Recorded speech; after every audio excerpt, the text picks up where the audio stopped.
What's up, buddy? Get ready to do something here.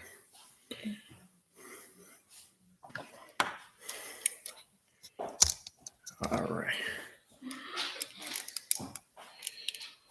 All right. Let me get going here. Let me get everybody live on the Instagram.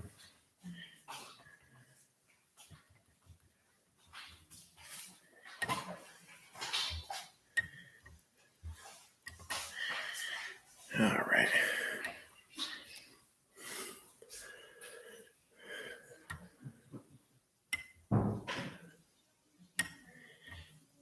Bear with me. All right.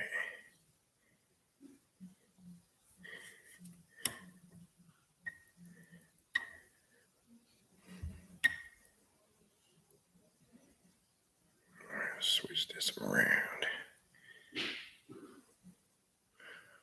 Why is that backwards?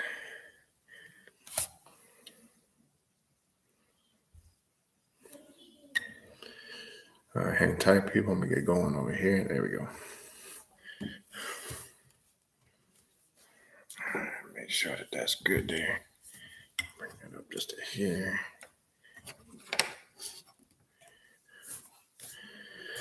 All right, I think we good there.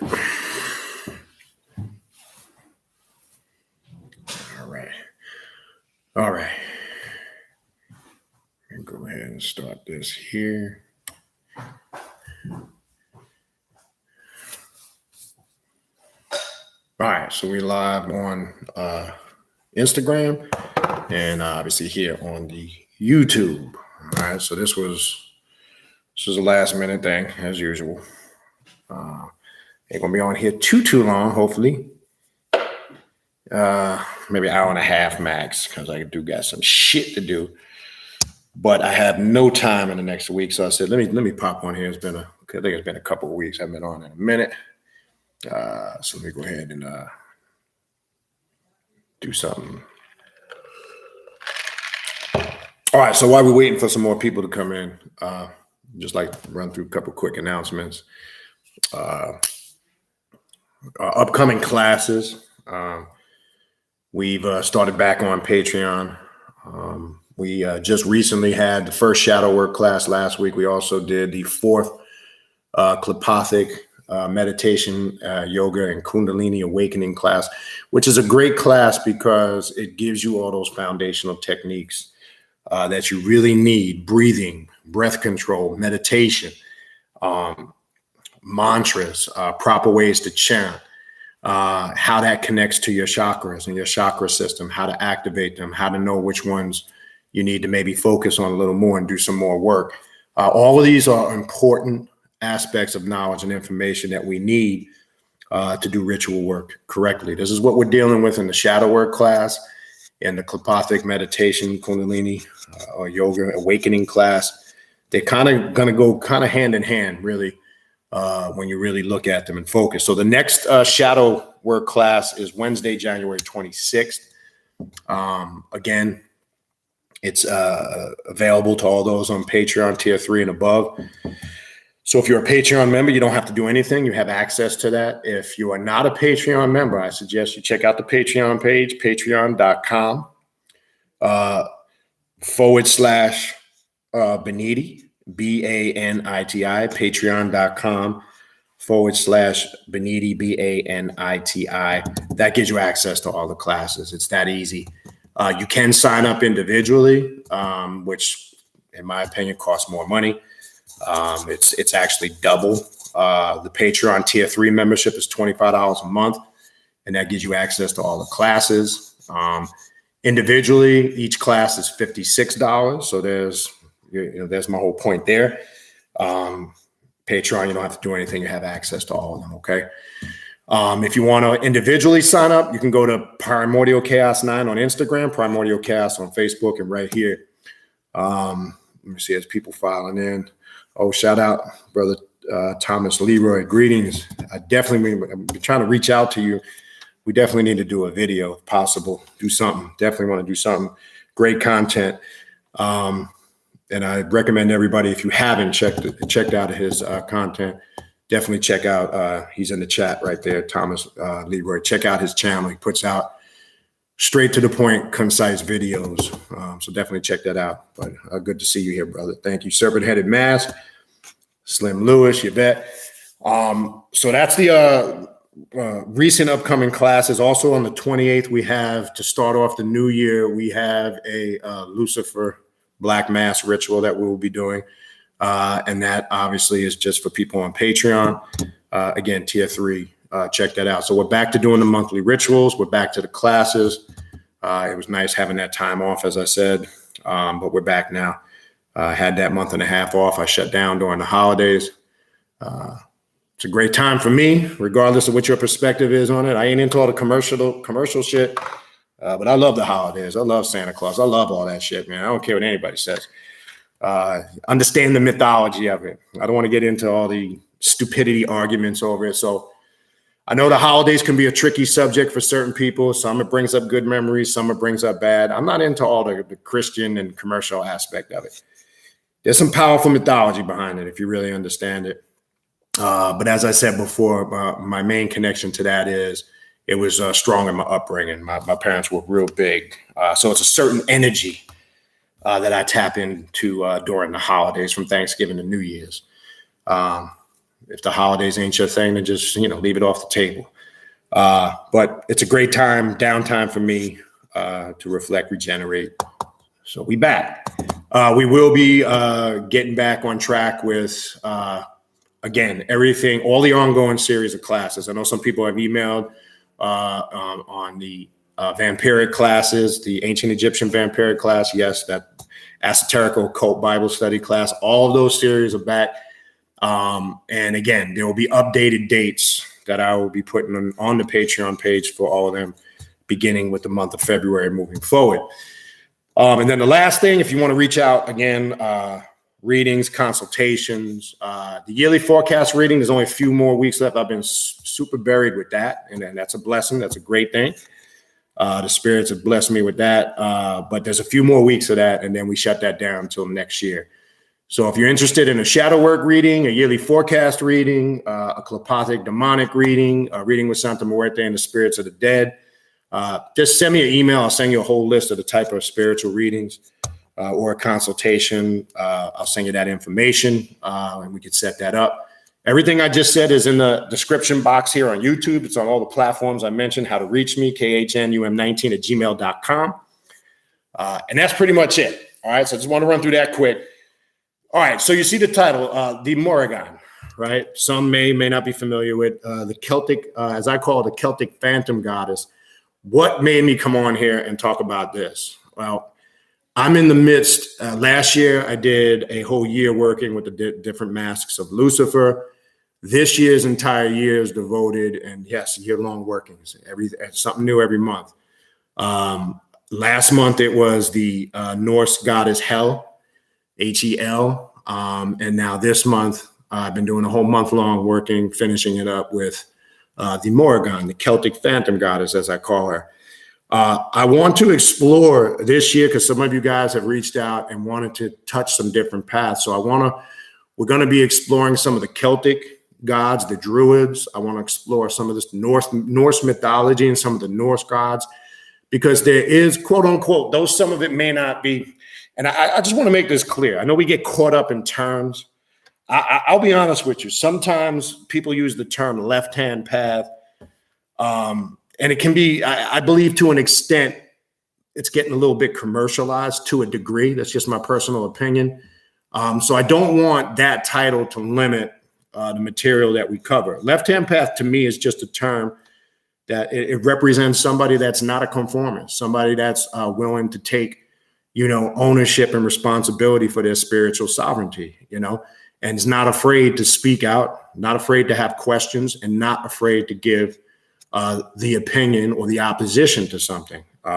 It also represents what we call the isolated consciousness of Set, if you know what that really represents. It is an isolated path for many reasons. So I sometimes to me, the term kind of limits, because not so much amongst us who are on the path. I'm not talking about people that are on this path, but when you run into, I know we all run into fucking characters, whether it's family or friends. It's hilarious. People hear left-hand path and immediately they just think that's the satanic church or satanic worship or the church of Satan. And it's not. That's just one very small aspect of what the left-hand path of the occult is. There's really no limitations on what we do on this path. We cover all aspects from what some might call lighter paths to the very dark, intense path, whether it's vampirism, Luciferian witchcraft, magic, and sorcery, all of those things. I just don't want that word to limit what we do, especially maybe to newer people. So just want to clarify that. So the Morrigan, as you know, we started a series, Intense Shadow Work in the Patreon. We're just in the beginning stages of it. Some of you guys that have been working in the mentorship program, you guys have been knee deep in it for a while. I found that this was right on time in alignment with what we're doing because of what the Morrigan, I want to talk about her trifold aspect, her herself and has some label in the Celtic mythology, her sisters. There's difference of opinion. Now, I look at the archetype as a whole. I want to make that clear. I don't get into all that bullshit about the literalness. Some people get too caught up in the history and they want to debate what their research and they have this year, this date, this fact. That's cool. But we need to look more so at these things as archetypes. Now, archetypes represent so many different things, and the consciousness and the knowledge that these archetypes represent are what we should be focusing on in our personal work, in our study, and obviously in our ritual work, which is very important.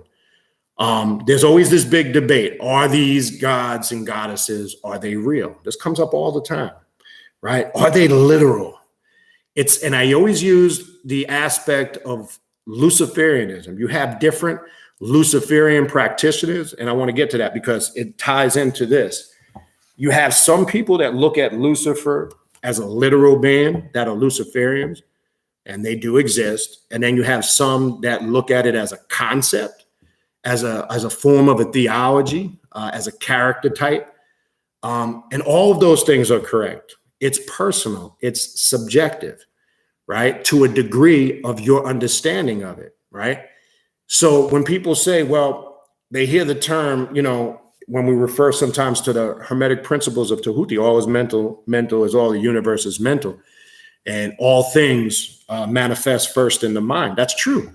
Because even if you have an external experience with a spirit or a demon, and most of the time you tap in on levels outside of that. Sometimes the problem is people go into ritual work and they're looking for some external experience all the time. And then they get disappointed when it don't happen because they're not using their higher senses to connect with the spirits and the demons, such as sense, touch, communication to the mind, thoughts, an influx of the psyche being opened.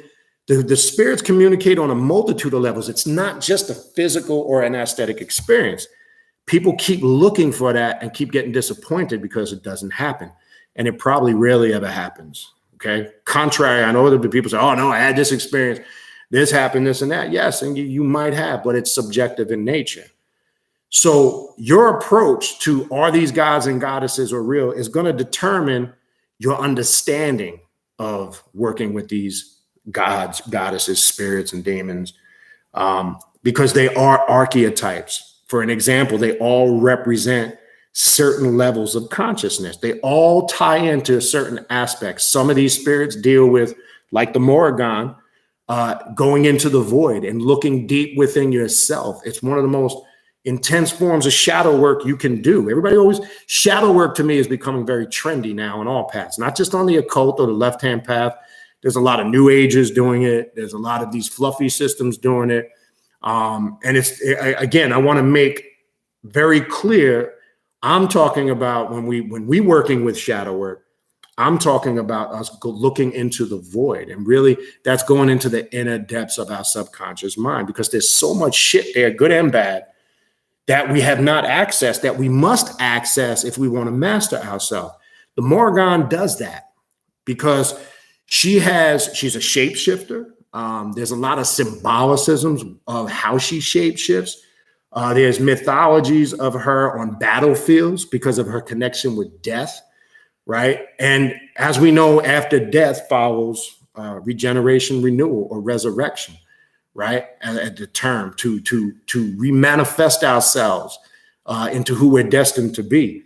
As I said many times before, you will die many deaths in this lifetime. I'm not just talking about a physical death, right? People have described the feeling, especially if you're older and you've been on this path for a while, people have described the feeling sometimes as they feel like their life has literally ended and it stopped at that moment, and then a new chapter or a new opening or life began. It's almost like they lived that life and it finished its course, ran its course. That's what we call a DNA shift. That's what we call a leap in your DNA. That's how you know you have transitioned or evolved or a change has taken place internally via that conscious or mental shift. All right. And this is when we outgrow things. And shadow work is about looking deep within yourself to remove from you, step one, things that need to be removed. And a lot of us don't like to address that stuff. Right. A lot of people, and shit baffles me because so many people reach out to me that got problems. And they don't want to face the reality that a lot of their problems are self-created. I hate to say that, but that's the reality. You know, I love when people reach out to me and say, somebody's doing black magic on me. Somebody's placing curses and hexes on me. I love this one because you always find out 9 out of 10 times it's not true. We have to take responsibility for our actions. We have to take responsibility for the choices and decisions we make. It starts there. And 9 out of 10 times you find out people are in the situation they're in because they made horrible choices and decisions. And then when it goes chaotic and haywire on them, they want to blame something external, somebody. And it's as simple. Sometimes you just made a bad fucking decision. That's it. Don't turn this into something that it's not, because then you make it into something that's more complex. And then you start creating this delusional mindset, quote unquote, that somebody is putting curses and hexes on me. That's my whole point. So it starts with taking responsibility for your actions, right? Good or bad, taking responsibility for your successes and your failures, good or bad. That's the first step to shedding any previous spiritual path prior to this path. Because a lot of people bring the Christian bullshit on this path subconsciously and they're not aware of it, okay? Some people don't realize it because it's in their actions. And I'm not saying they're doing it intentionally, because look, there's a lot of deprogramming that we have to do on ourselves. So if you came on this path and you were in your 40s, that's 30 plus years of deprogramming that you have to work on. It doesn't go away overnight. Even people that have been on this path for years still have to do this type of work because we're exposed to this every day. We live in a society where it's all around us. We're smothered with it in the media. We're smothered with it in the institutions of learning, colleges, universities. It's all over the place. It's unavoidable. Even though you may not voluntarily be directly involved in it, it does have a subconscious and psychological effect on you because it's all around you. Yes, you do stuff to be aware of it and conscious of it, but the programming is deep. So I want to go into the Morrigan, who she is. I want to talk about her 3 aspects. I would encourage, if you're not familiar with this Celtic goddess, some may, and I would definitely encourage you to explore it, look at it. Like I say, you're not forced to do anything on this path. I would encourage it. I find her energy very similar to Hecate, if you've ever worked with Hecate on this path. Very similar. She has that triple goddess aspect to her. I know the darker draconian aspect of Hecate I'm talking about, very similar to the Morrigan in appearance, in vibrational frequency and feel. And this is just, again, I'm speaking on my own experience. Somebody else might have their own. But there is also information out there on a very fluffy new age. You know, the problem that I have, and if you're a new ager, don't take it personal. The problem that I have with a lot of the new age movement when it comes to a lot of these goddesses, they always turn it into this fucking life and love and Mother Nature. And they don't ever really expound all of these goddesses have a very dark aspect to their nature too. We need to know both of them. It's the same thing in ancient Egypt when you look at Aset or Isis. People don't really know in depth the type of sorcerer that Aset or Isis was, okay? She was very left-hand path in source. If you read the story, I've talked about this multiple times. Multiple times I've talked about how the story of how she obtained the sacred word or the magical, powerful word from Ra.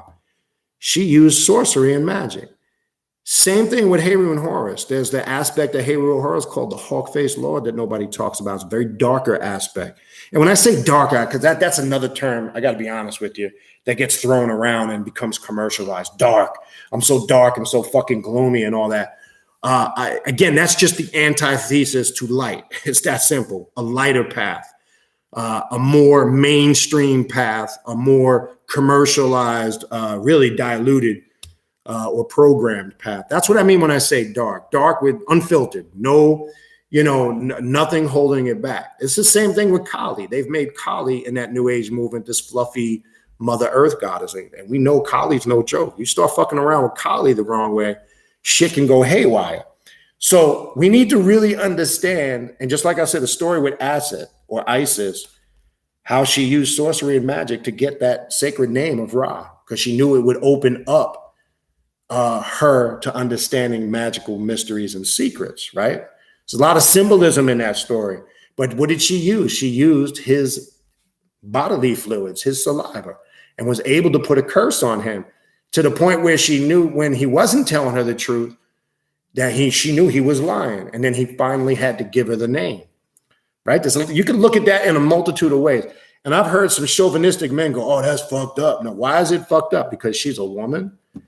She had the right to that just as a man did, that power. We all, let's be real. We all get up and do what we do for power. Now, some do it in a real destructive or egotistical way, but we all do it in a combination.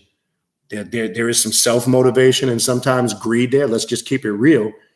But that's what everybody's striving for: power, wealth, to be in control of their spiritual destiny.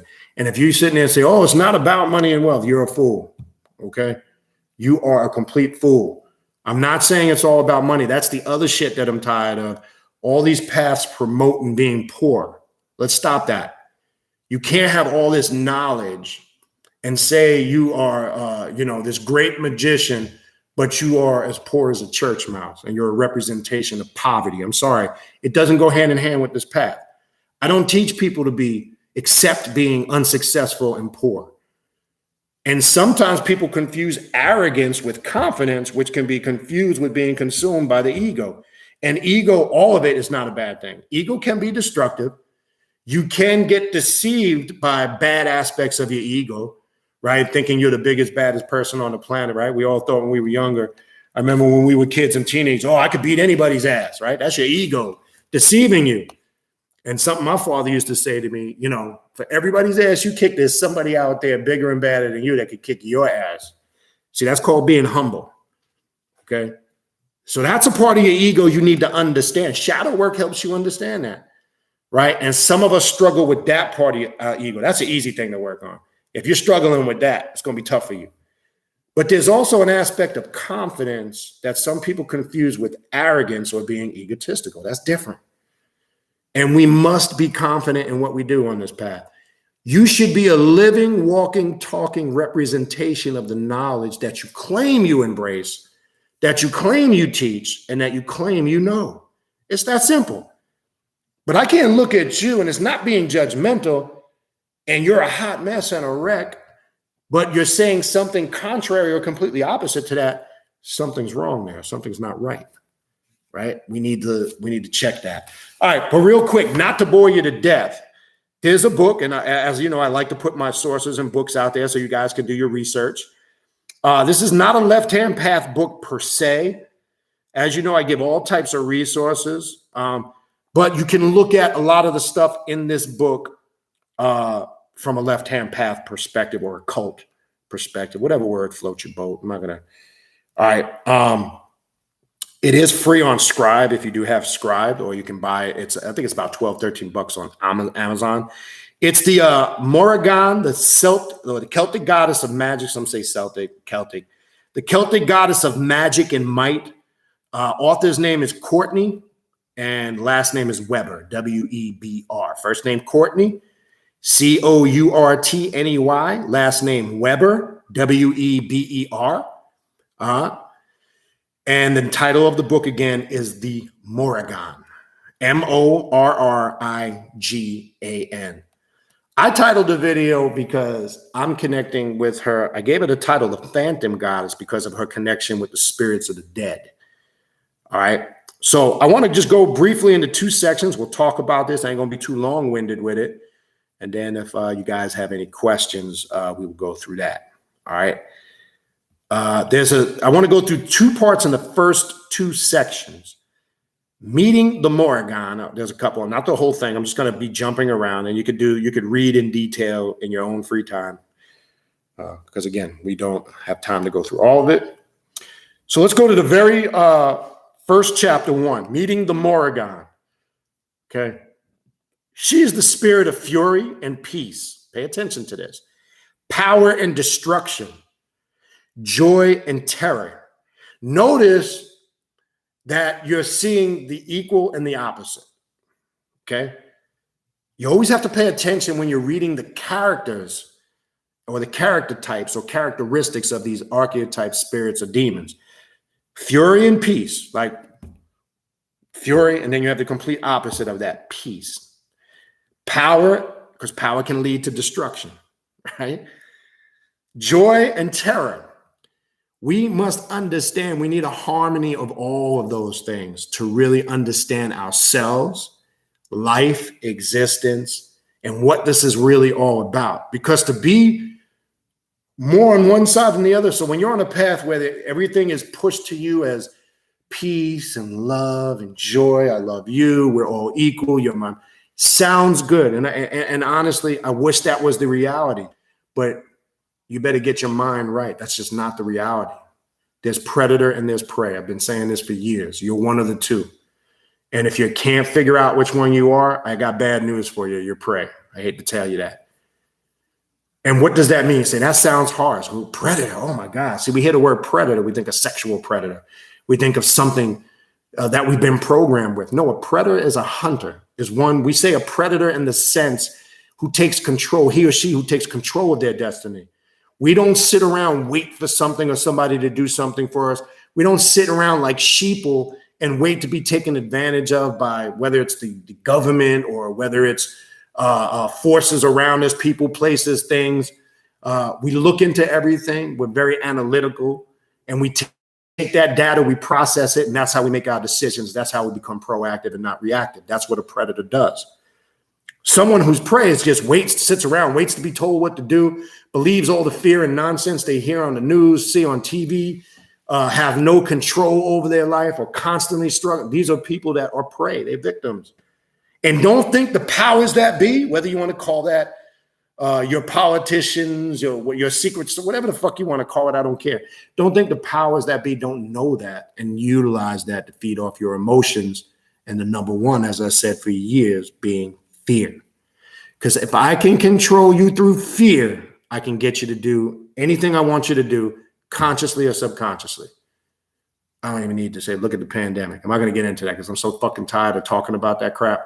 But look at the pandemic. Look how, oh, here's another wave. It's the Omicron Finch, Omicron crumb cake, whatever the fuck they calling this one. And now they're not telling you again. Look, I had a conversation. It's going to be 6 weeks. Right? And now it's dying down again. The stats are dropping. What you got to do is use your common sense. This is going to be it's going to be like a strand of the flu. It's never going to go nowhere. When they say it's mutating, understand what a mutating or a mutant or a mutation is. It's a weaker form of the original. It's going to keep mutating where it just becomes a permanent strand of a virus. And as it mutates, it becomes weaker, more contagious, but it becomes weaker. So just like the flu, there'll be regular COVID shots like they have flu shots. Okay, go back and do your history. Go back to videos I did back when this shit first broke off. I tried to tell you guys. This is a global reset. It's bigger than what it looks on the surface. And it's also a mental reset. Life as it used to be will never be the same, whether you want to accept that or not. Some things on the surface will appear normal, but it's never going to be the same. We've shifted into a whole new paradigm, mentally, emotionally, spiritually, and financially. They know this. There's bigger things at play here. Don't fucking be stupid. I told you guys going back years, even before I was on YouTube, those who were with me back in the 90s, I told you this day was coming. Not the pandemic per se exactly, but I told you there was going to be a day and time where they were going to do a whole reset, right? We knew it back then as the New World Order, right? People thought that was just a cashless, checklist society back then. It's deeper than that. Now we got different forms of cryptocurrency. Now they're trying to develop a one world, one currency. They started it with the euro dollar years ago. I mean, this shit is bigger than what it looks on the surface. Anyway, I know I'm getting sidetracked. You know me, my mind wanders all over the place. All right, so she is a warrior queen, a death omen, mother, murderer, lover, spy, conspirator, shape shifter. And this aspect of the Morrigan I find very interesting. In my ritual work with her, though that's not her main animal, some describe a bull or a cow, I see the wolf all the time when I work with this spirit, the wolf. Now, it does pop up in some of the mythology and the writings if you've done research on the Morrigan, but I always see her shape shift in my meditations into a wolf.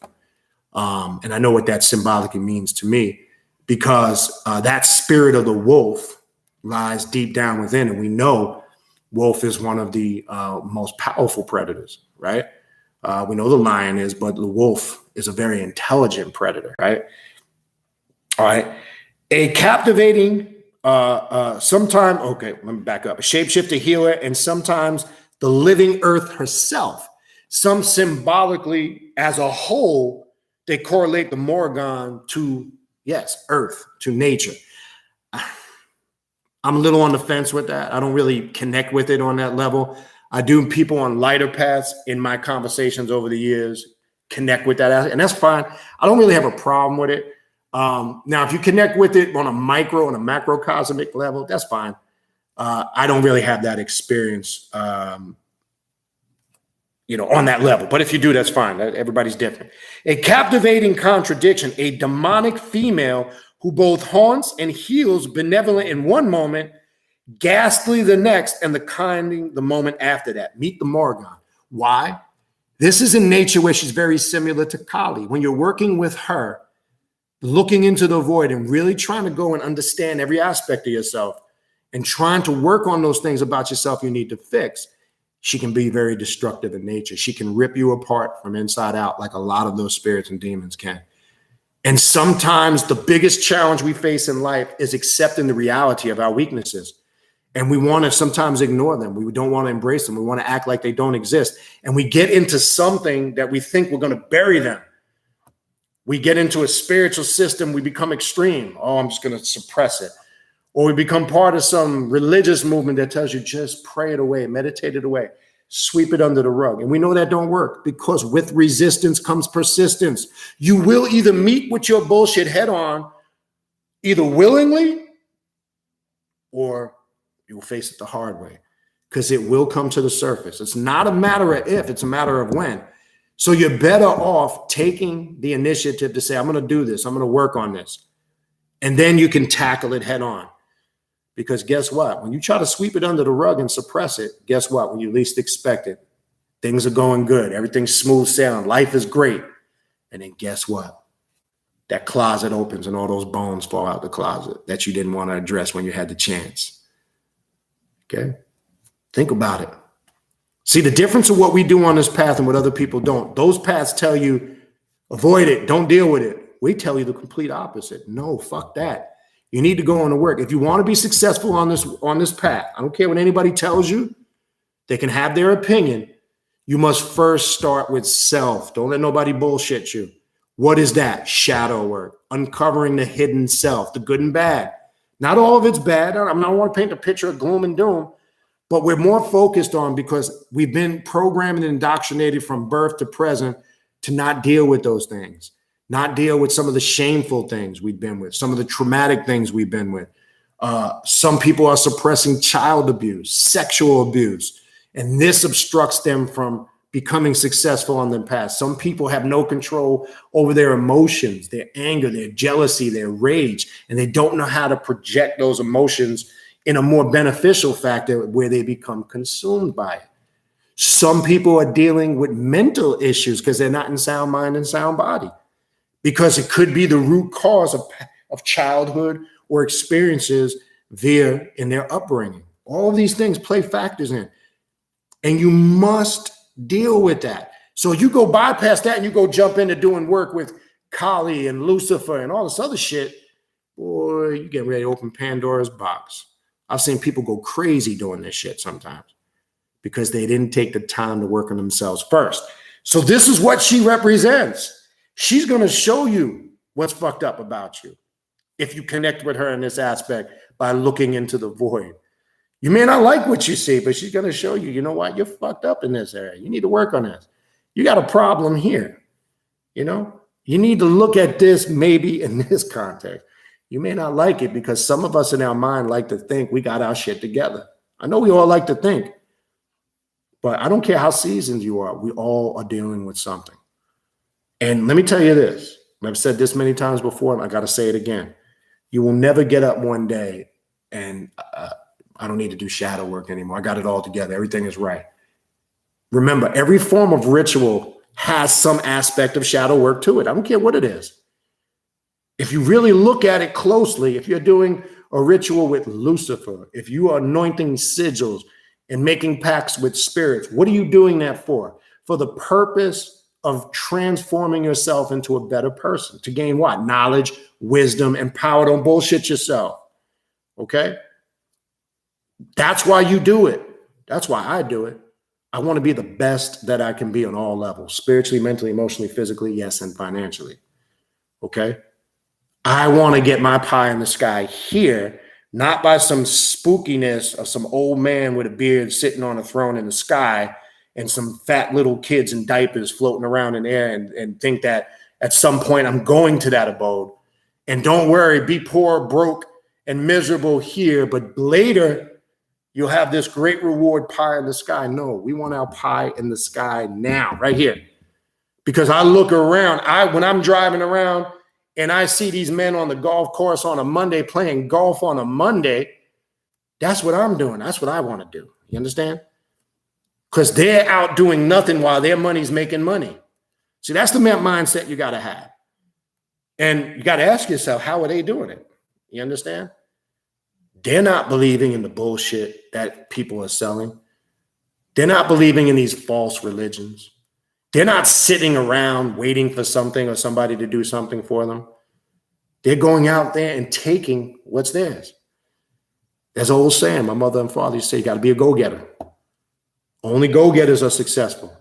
We live in a generation now where it breeds, no offense to millennials. Don't take this the wrong way, because my son is a millennial. Intelligent, my oldest son, intelligent, smart, lazy as fuck. Not a go-getter. Very complacent. You want to know why? Because they sit like fucking zombies, as I said before, on these phones. See, we didn't have this shit growing up. See, you guys don't, some of you don't remember the days where you had to walk into a business, fill out a paper application, and speak to the manager and try to get a job. You guys don't remember that shit. That's old school.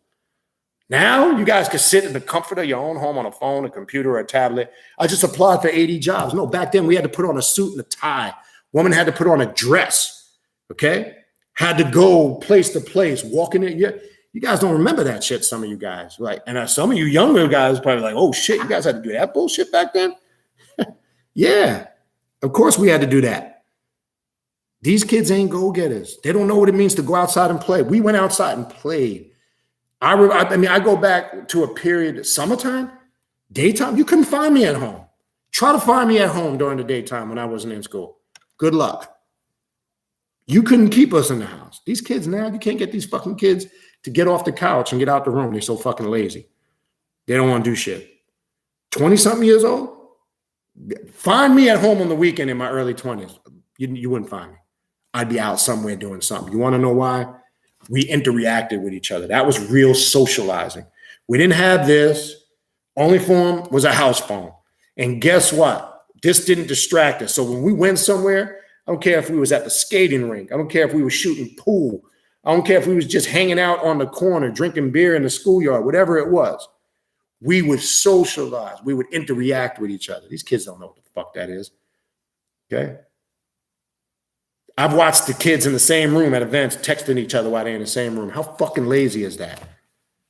How lazy is that? And if you were a sports fanatic like I was, man, we were playing stickball, wiffle ball, football on the street, riding big wheels, bicycles. You can find us. These kids don't. Now, don't get me wrong. I know it's a different generation. You can't let some of these kids just run amok now because of all the crazy shit going on. And I get it. It is a different time. So I don't want to sound like some grumpy old head complaining. It's not what I'm trying to sound like, but I want to make it clear. That cuts off your creativity. A lot of this comes up in my reflection, in my shadow work, to help me understand my frustrations with this generation, because it's hard for me to connect. You know, it's hard for me to connect sometimes because as you get older, things are changing. You're changing. Sometimes you're going one way and things are going another way. And it's a tough thing to put into perspective.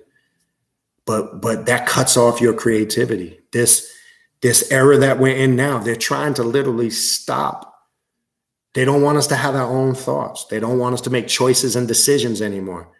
They don't want us to do and feel free the ability to do what we want to do.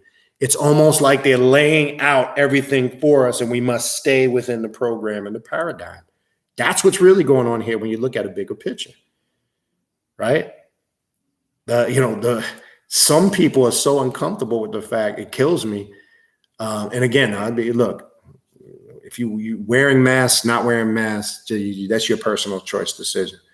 But I see some people now, it's so easy how they can program and make people dependent. Some people are so afraid they won't ever take their mask off. Think about that psychologically, how that's fucking people up. They won't even take their mask off. They become so dependent on it. And don't tell me that's not true, because check it out. Before we had these cell phones, I'm using my phone, that's why I have the case. Before we use it, think about this for a minute. If you're my age or close to my age or older, I'm 50 years old. We came up in an era where we just had house phones. Think about how you survived for years and never had one of these. Think about it for a minute, if you know what I'm talking about. Think about you went through I went through my teenage years and most of my years in my 20s. I probably didn't own a cell phone till I was in my late 20s, early 30s. 1997 or 8 was the first time I bought a cell phone. Late 20s, I'm about 28 years old. So think about, if you're my age, older, or in that area, think about how you went through elementary school, middle school, high school, your teenage, and your 20s. Never, ever had one of these. You turned out okay. Now you got people who panic if they leave the house and they forget this at home. See how easy they made us dependent on. If you don't think it's that easy, it's that fucking easy. If you don't think they've made us dependent on this, some people, I told you guys on a video a little while back, they have a phobia. I can't remember the term they use. Maybe somebody can look it up and find it. They have a phobia that there's a phrase they use. If you leave your phone, it creates a certain panic in you. I don't know what it is. But I'm going to show you how easy it is to make people dependent. We never needed this and we turned out fine. Now, I mean, don't get me wrong. It's a great tool. Like, you get stranded now. But people say, well, what if I break down? Shit. Listen, we survived that. Look, I've been in a breakdown in the middle of the winter. Breakdown in the middle of the winter in snow somewhere. If you want to talk about breaking down, that's some shit. But guess what? We survived. We didn't have this back then. We didn't need it. I'm using this as an example to show you, if you think you can't master yourself, and if you think you can't remove things from you, you're totally wrong, because you're going to have to remove. Yeah, there you go. There's the term, nomophobia. That's fucking hilarious. If you don't think that there's things you're going to have to remove yourself that you think you're dependent on or not, you're wrong. That's what shadow work is about. But let me continue. Let me shift over here. Her earliest reference describe a shrieking, cursing being who laughs at misery. Pay attention to this. One sometimes aligned with demons of the Christian hell. Medieval writers and contemporary bloggers alike describe a treacherous goddess. Yet while scrolling social media or sharing met around festival bonfires, I read and heard stories of how the goddess with the warning label changed lives for the better. See, that's why we got to understand the duality in these demons. See, sometimes people are guilty of focusing on all the doom, gloom, and the darkness. Because look what it said there. Some describe her as she laughs at misery. You go, that's fucking cruel. No, it's not. Think about it. When you really look into the aspect of what is she laughing at, right? You know what that really means when you look deeper into it? You could sit around feeling sorry for yourself, but at some point you got to get your shit together. Because this is what I mean when I've been saying for years, at the end of the day, nobody gives a fuck. Don't let nobody fool you. Don't let nobody fool you. Because at the end of the day, nobody really gives a fuck. I know that sounds, you say, Baniti, that sounds just like callous. That's the reality. That's the mindset of a predator and prey. So she laughs at the individual's misery like, all right, fool, now you've shed a tear. Now that you've done feeling sorry for yourself, because what did it follow it up with? Then she's also transformed and changed people and healed them. Because she has to see you in your pittiness and your pettiness, and has to see you wallowing in your pity and your sorrow for yourself, feeling sorry for yourself. And she has to be that strong motherly type of energy and figure and say, look, now it's time to get your shit together. Okay?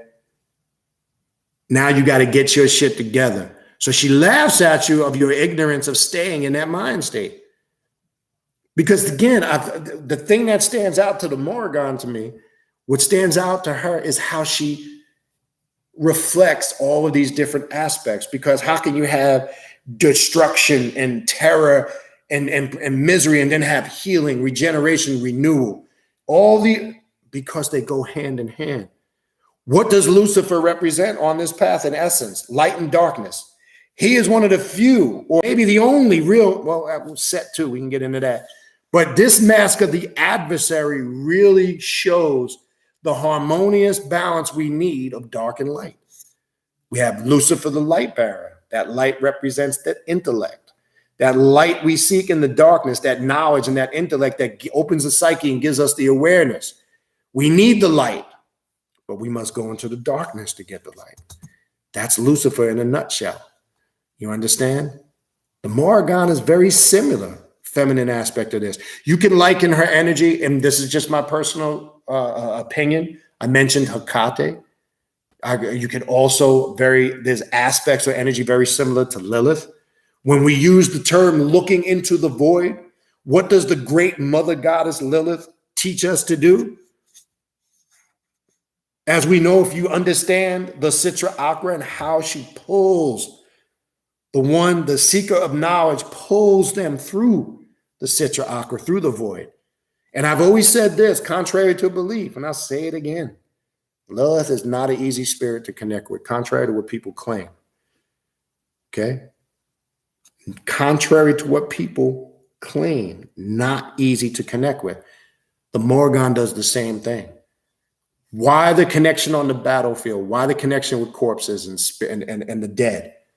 Right? Because you must die, as I said many times before. You must die and be reborn again. All sacred orders teach this. Whether it's the Masonic Lodge, the Eastern Stars, it's always about entering as a neophyte. Let me give you an example. You go into the Masonic Lodge. You're stripped and divested of all metals. You're hoodwinked. Your clothes are removed, except for the most part, your pants, one leg's pulled up. You're divested of everything. What does this represent?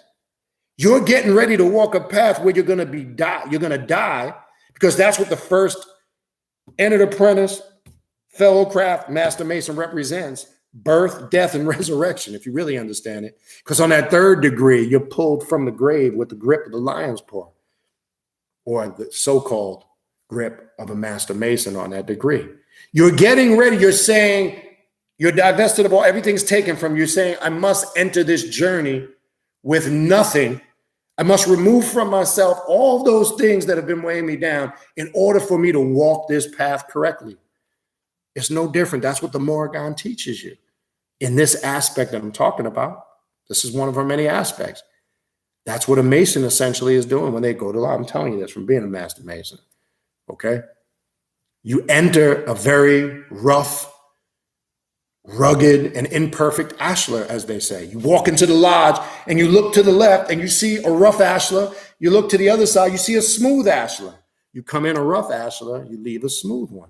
Because the ashlar, the temple that you're working on, even though the mysteries are around Solomon's temple, the temple you're really working on is yourself. You represent that great temple that they call Solomon's temple, if we're talking about it in that line of Freemasonry, right?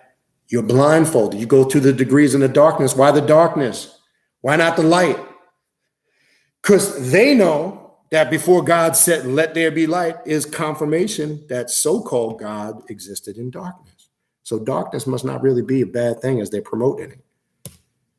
Because I always ask a Christian that, is darkness bad? Oh yeah, that's the devil. Oh, it's evil. Oh, we don't want, no darkness. No, bad thing. So when you read your Bible in the very first chapter and first couple of verses of Genesis, God said, let there be light. And if prior to that, it says his spirit roamed across the void and the deep. What is that talking about? I'm just saying, we could theorize on it, but I know what it's fucking talking about. But I'm just saying, to the religious person, what is it talking about? Is the void, is darkness a bad or evil thing? I'm just saying, think about it for a minute. Yeah, I'm saying if you're a person who don't understand it. Okay, that's essentially what a Mason or anybody that enters an esoterical order like that is doing. Okay, they walk in blindfolded. I remember, and I reflect back on my degrees, I got used to the blindfold because you know what? I started to realize I wasn't worried about this anymore. That almost at some point in the ritual disappeared. I was seeing with this eye, even though these eyes, physical eyes, were covered. It's like once my adrenaline calmed down and I settled into the ritual, I was seeing. It was a weird thing. I was seeing with this. I'm trying to describe it in the best words I can. Though it wasn't a physical vision, but as what we call the third eye, the brow chakra, whatever the fuck you want to call it, okay, you started to see clearly. And it was almost a calmness and a peace in that darkness. But to remind you of when the chaos came, and if you're a Mason, it's something you read in the book. I ain't telling you shit you can't find out. I remember on that first degree, they take that blindfold off. And all the Masons, the brothers clap, let there be light. And then it take you a minute or two just for your eyes to adjust because you was blindfolded in darkness, in the state of peace and tranquility. That's real peace, not this illusionary peace that they're talking about. Because in that state of nothingness, in that void, in that darkness and silence is the only form of what people are labeling peace. But from that emerged what we call the primordial chaos or prime chaos. Okay? Got to understand. So they've taught us from day one reverse. So they teach you to look outside yourself and work your way back. We do the opposite on this path. No. Don't look out there. Don't look up in the sky for salvation. Don't look over here. You must start in here. That's essentially what they're trying to tell you. And as you go through and you understand, you're able to see these things. All right. So let's get back to the Morrigan, right? How can they represent all these things? Okay. Now, few goddesses attract much reverence and notoriety as the Morrigan. Her earliest reference describes a shrieking, cursing being who laughs at misery. This is where we left off. Sometimes aligned with demons of the Christian hell, right? To the best of knowledge, the Morrigan originated in Ireland. Here's a little history. I ain't gonna get too much. You can do this on your own. During the Celtic area, which took place from roughly 1000 BC to 500 BC, give or take a few centuries. Depending on the region, today the word Celtic is nearly synonymous with Ireland, but the Celtic word originally encompass what are now the British Isles, the Iberian Peninsula, northern Italy, and I'm going to be tackling Italian witchcraft, right? Duccio, and working with the spirits of people from the Mediterranean. That's going to be a focus this year. We're going to tackle some of these magical witchcraft traditions that come from places like Ireland, Switzerland, France, Italy. We haven't really tackled that. The Norse mythology, which there's a lot of gems in the science when you apply it. So we're going to be tackling a lot of that this year, just to keep this thing going. Then it goes on to say, but the Celtic word originally encompassed what are now the British Isles, the Iberian Peninsula, northern Italy, Switzerland, France, southern Poland, and central Turkey.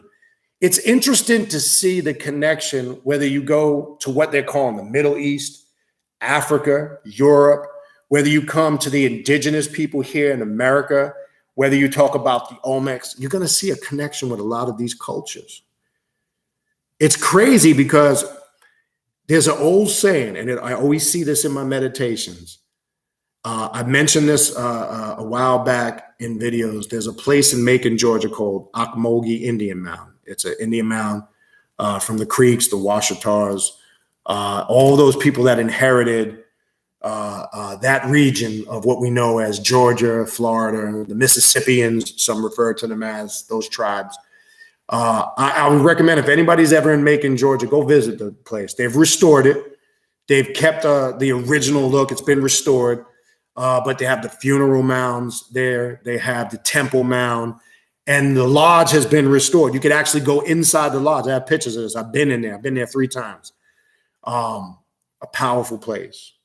And every time I go there, the power of those spirits, and it just, when you enter, they have this symbol of the bird symbol of their tribe with the Ocmulgee on it, and it says all things are connected, right? First time I saw that was in 1998. I'll never forget.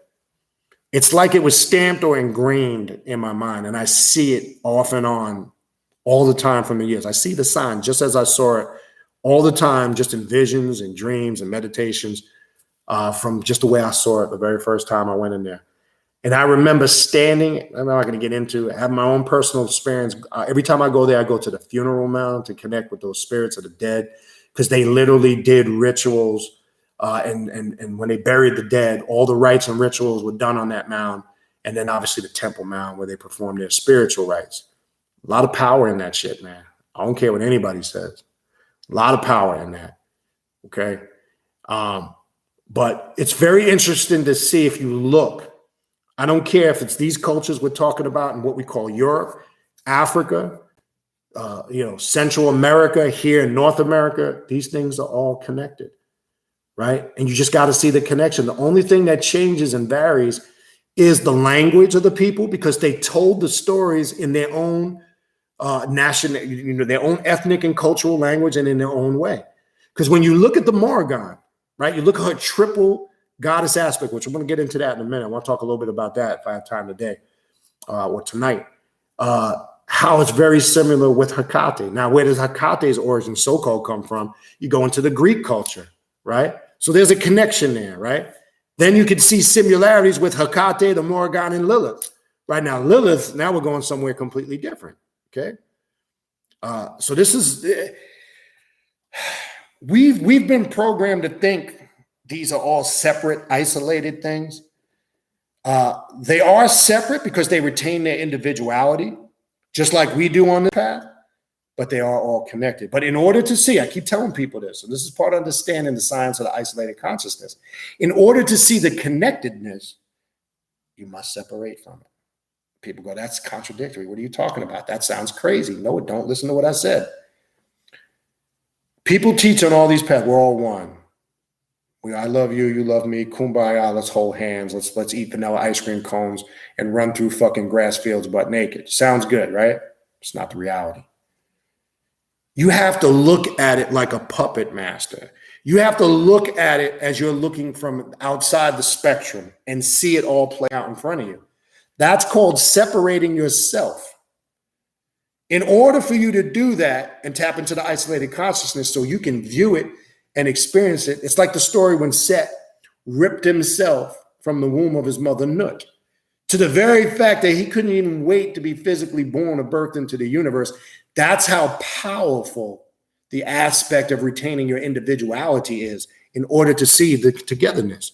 He wanted to be in the control of that, not put it in the hands of others. So when you remove yourself from the equation and you view it from, as they use the term, outside the box, now you see how things play out.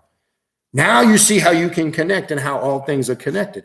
But if you're in the midst of that and you're in the box, how can you see how it all operates and works? Because you're in the box. Think about that for a minute. I know it sounds a little complex, but this is part of the work we do. Because contrary to what other paths teach, it's all about we are one, peace and love. We're not trying to obtain that methodology and concept on this path, because that's not how we're going to gain knowledge. That's not how we're going to gain wisdom. We know I must separate and I must go within myself and start there first. I can't connect myself to all that love. If I don't love myself, how can I love anything outside of myself? A lot of us don't even love ourselves. Okay? We have issues with ourselves. We have self-hate. We're not happy with the way we look. We have a lot of jealousy, anger towards others that is not really rooted in anything beneficial.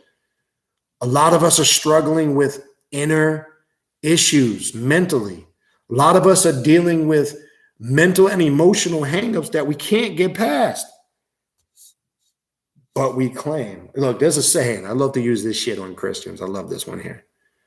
And it's in the first letter of John. And not the Gospel of John, the first letter of John. And this is some of the stuff I teach in the Esoterical Occult Bible Study class. I show you how it's all occult. I show you how they take all of those concepts that you see in these biblical books. I show you where this stuff comes from. Don't let them deceive you. Okay? There's in the first, and I can't remember the chapter, but it's the first letter of John. It says, how can you love? Listen to this now. This is what their shit teaches them. How can you love your brother who you see every day, right? And claim you love, no, let me rephrase it. I'm sorry. How can you say you love your brother and you struggle with that when you see your brother every day, but yet claim you love a God or a spirit who you have never seen? Think about that for a minute. People on those paths claim they're so connected and they love God and they love Jesus and they love Jehovah, but yet their brother and sister who's right in front of them, who they see every day, I'm not talking about just their biological, that's the term they use on that path, they can't even get along with somebody they see every day. So how in the fuck can they love some spook spirit that they never met, never saw, right? And is nothing but a myth or mythology to them. Think about that for a minute. That goes to show you the level of ignorance and programming that's in that stuff. Okay? I watch this. I see this all the time. 1 John 4. Thank you, Brother Gumble. Just saw that pop up. Okay? Now, we need to apply that same shit. How can we have love for others? And forget just who your brother and sister who you see every day, you. Who's the first person you see every day when you get up? For the most part, yeah, maybe you look over at somebody you're sleeping with. But the first person you see every day is the person you look in the mirror. And that's the person you must make amends with first before you can go loving and helping anybody else. You got to be comfortable and love every aspect of yourself. I don't care if it's your body. We talked about this in the last shadow work class on Patreon. Some people are struggling. They have hangups about their bodies and their looks. Guess what? If you can't look at yourself in the mirror and say, I embrace every aspect of myself. I don't care if I got a big nose, a big chin, big belly, small belly, short, tall. It's just the way you are. Now, guess what? If there's certain things you have the power to, if you're not happy with your physical physique, then get in the gym, exercise. Don't sit there and whine and cry about the shit. Okay? See, this is the way we got to start doing things and stop finding reasons to wallow in our pity. And as it says here, the Morrigan laughs when you wallow and drown in your misery, because this is not about sitting around feeling sorry for yourself. This is about getting off your ass and doing something for yourself. So when people come with a list of complaints, the question I followed up with is, okay, so what you going to do about it? You prepared all that time with your list of complaints and your gripes. You took a lot of time, effort, and energy to put that together. But then I find out they don't have no plan of action to address any of it. What does that say about that person? It says that they got a lot of work to do, a lot of deprogramming to do. We must love ourselves first. The Morrigan teaches you, when you look into the void, to look at yourself. Every aspect, the good, the bad, the ugly, the beautiful, the joy, the happy, the sad, all that shit. And say, this is what's standing in front of me. This is what I am. Now, this is what I like about myself.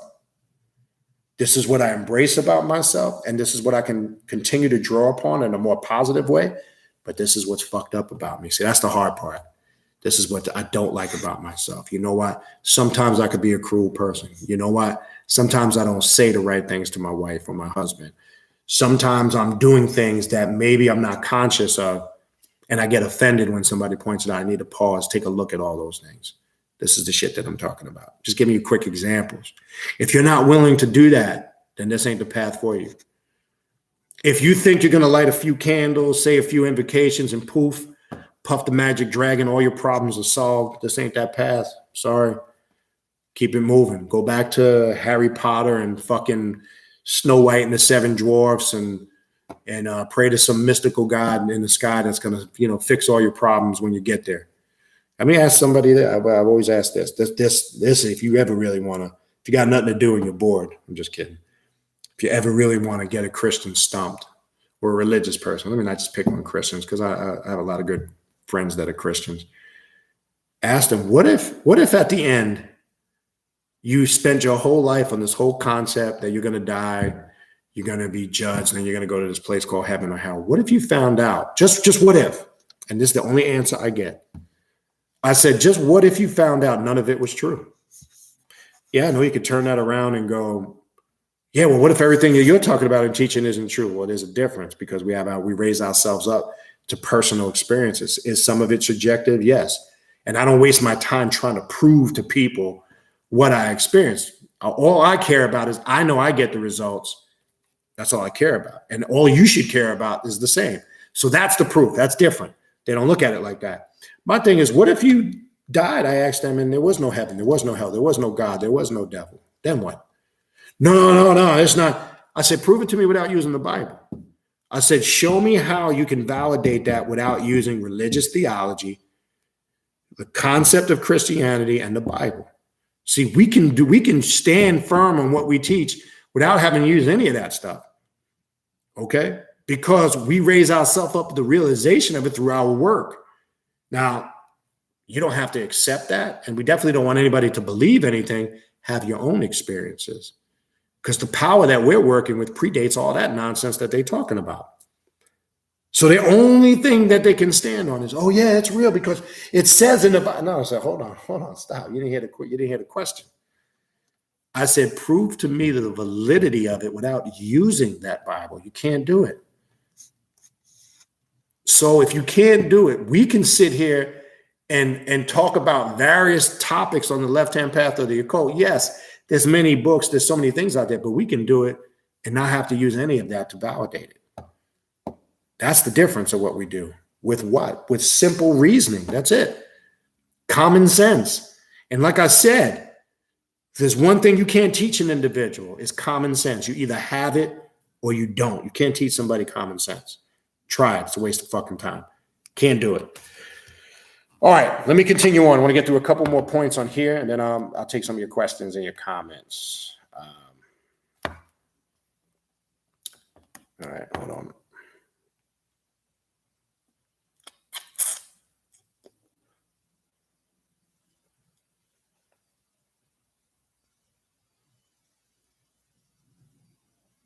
Okay, so let me start from here. To understand any deity, and no different with the Morrigan, it is best to attempt to know the culture from which they came. Unfortunately, we know very little about the Celts. Most descriptions come from their contemporaries who likely did not understand the Celts or will want to sensationalize details about them. To even say we know anything about the Celts is an exaggeration. Saying we guess is more accurate.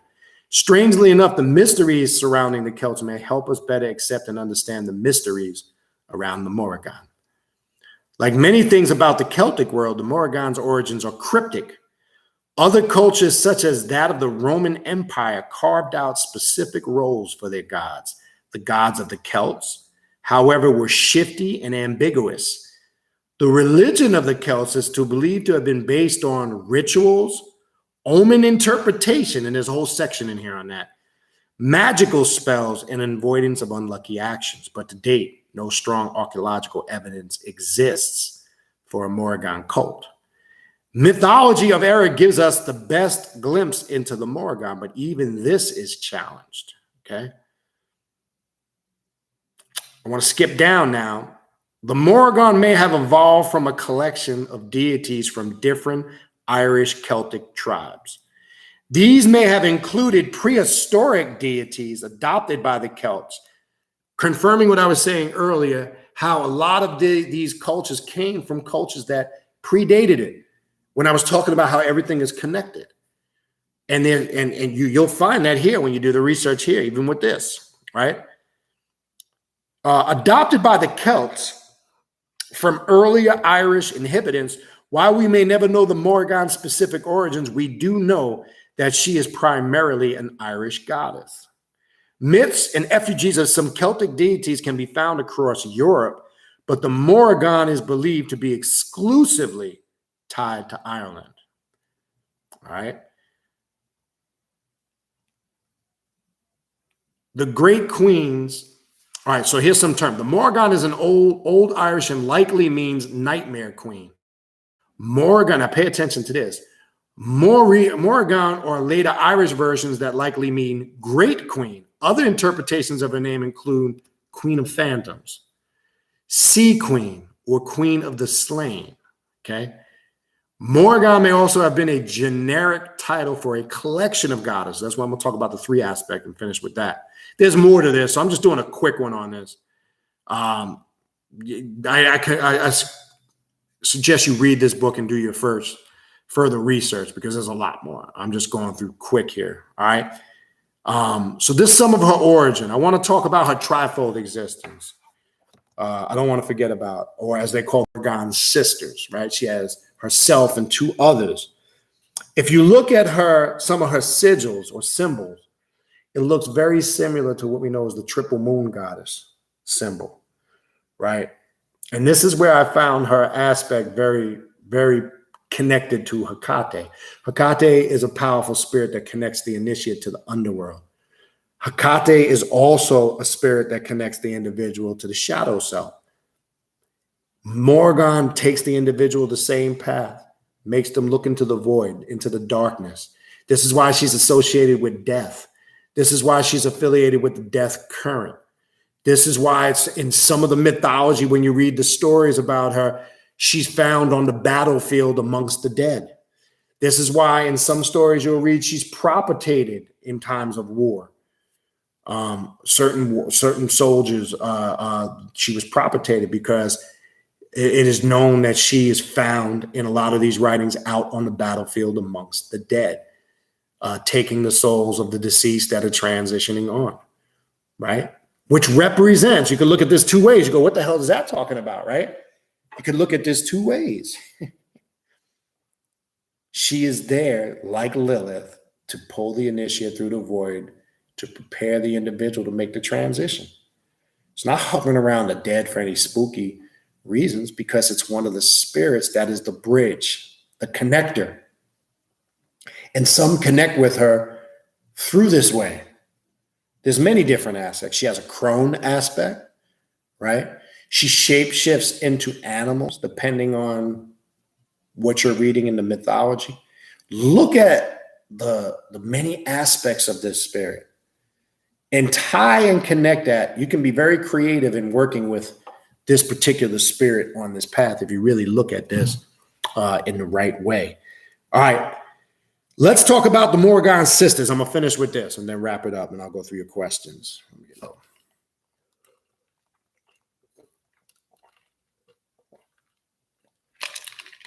All right. The goddess most frequently associated with the Morrigan are Babd, B-A-D-B, Macha, and Morrigan.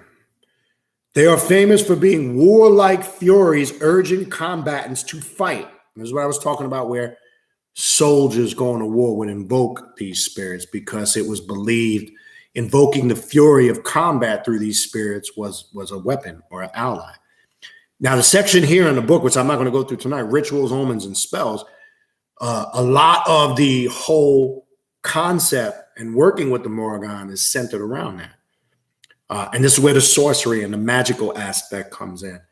And this is where, in my opinion, and how I'm working with it at the moment, is something we can utilize and connect with through our rituals and our work, if you so decide, right? All right. Some writers have argued that the sisters were not so much goddesses as three sinister and destructive female beings who prophesied carnage and haunted battlefields. However, anything in triplicate, such as three sisters within the Celtic mythology, signified an exalted status, right? We always have to look for the symbolicism, the connection, right? And how does that symbolicism connect with the psyche and the subconscious mind? See, that's how you really connect with archetypes and work with rituals and spirits, in my opinion, okay? And that, to me, is an approach. If you utilize correctly, you will get amazing results.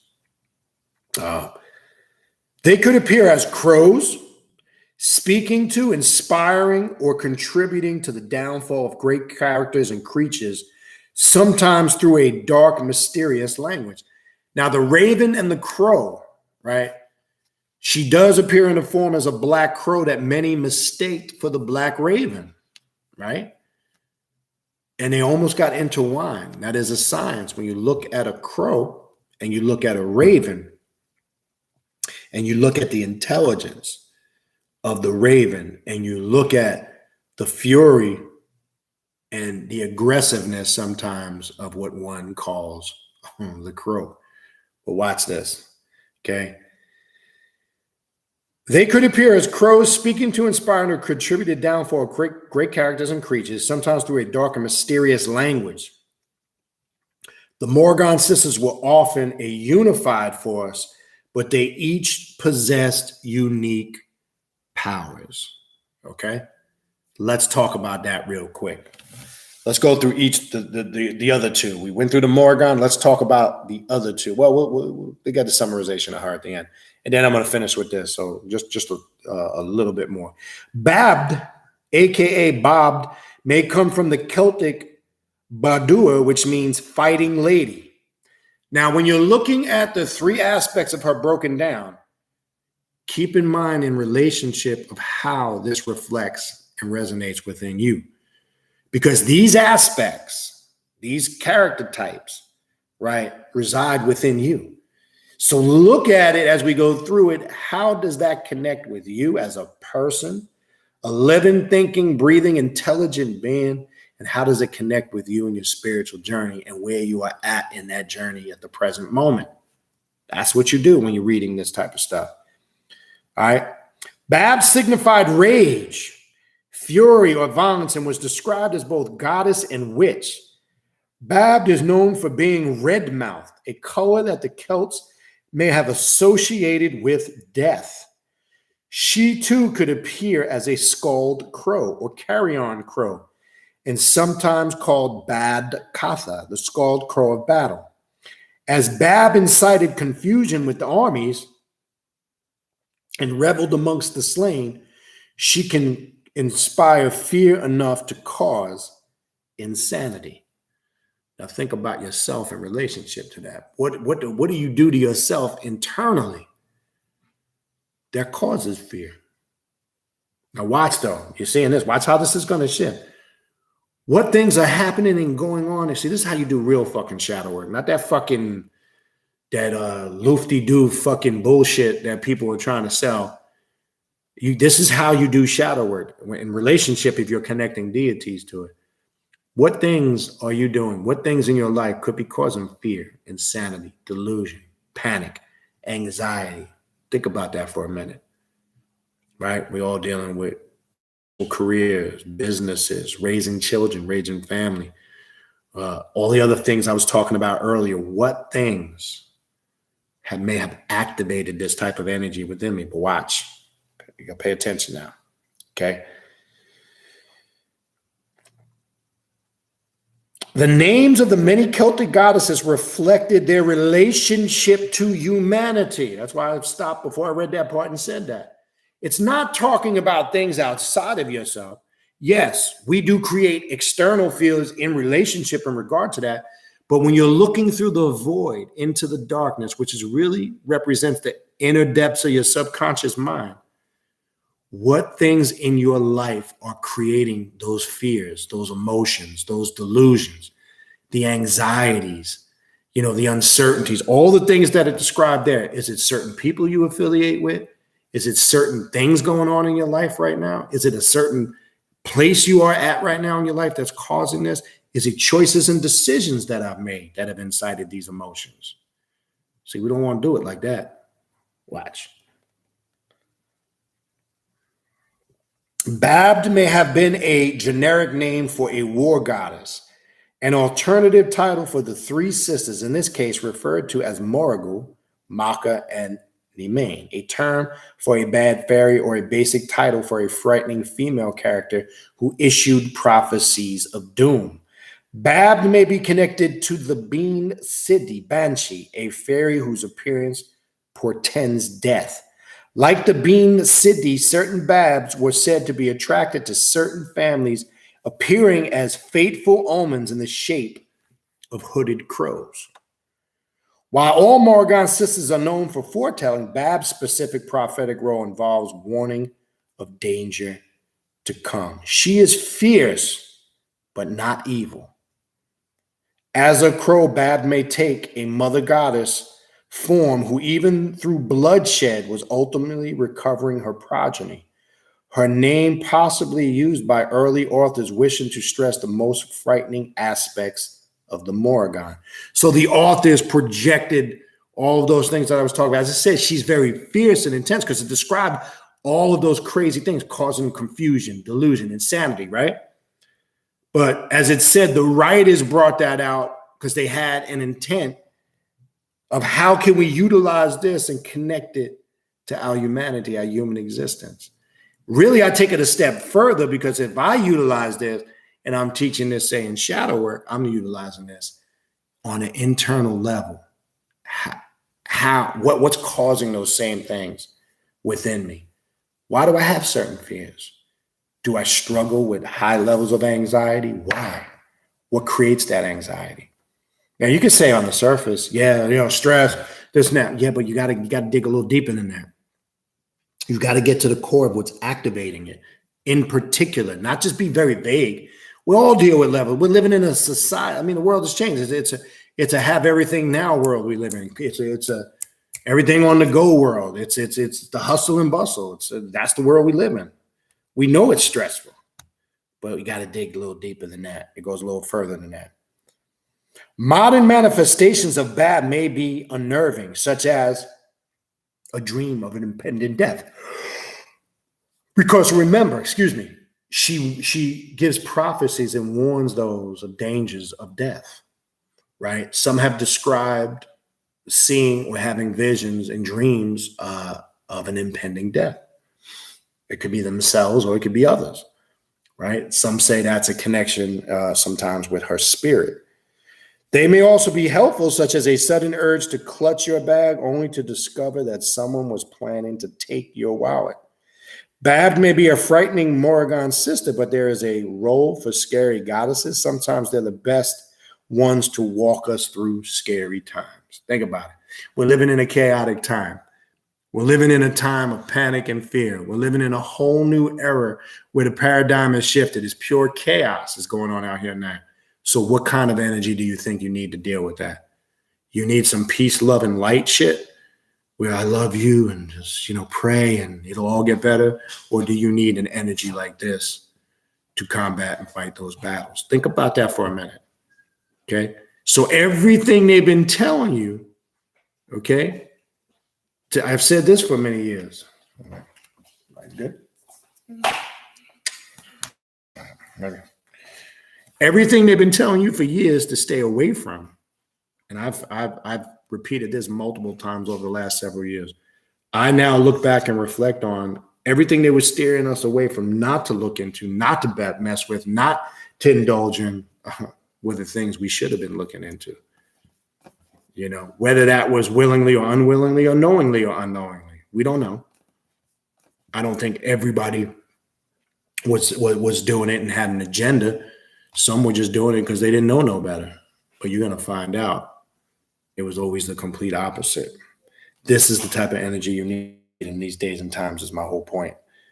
Okay, Macha, M-A-C-H-A, the second one. Like Bab, Macha is associated with the crow and is sometimes described as a fury that riots and revels amongst the slain.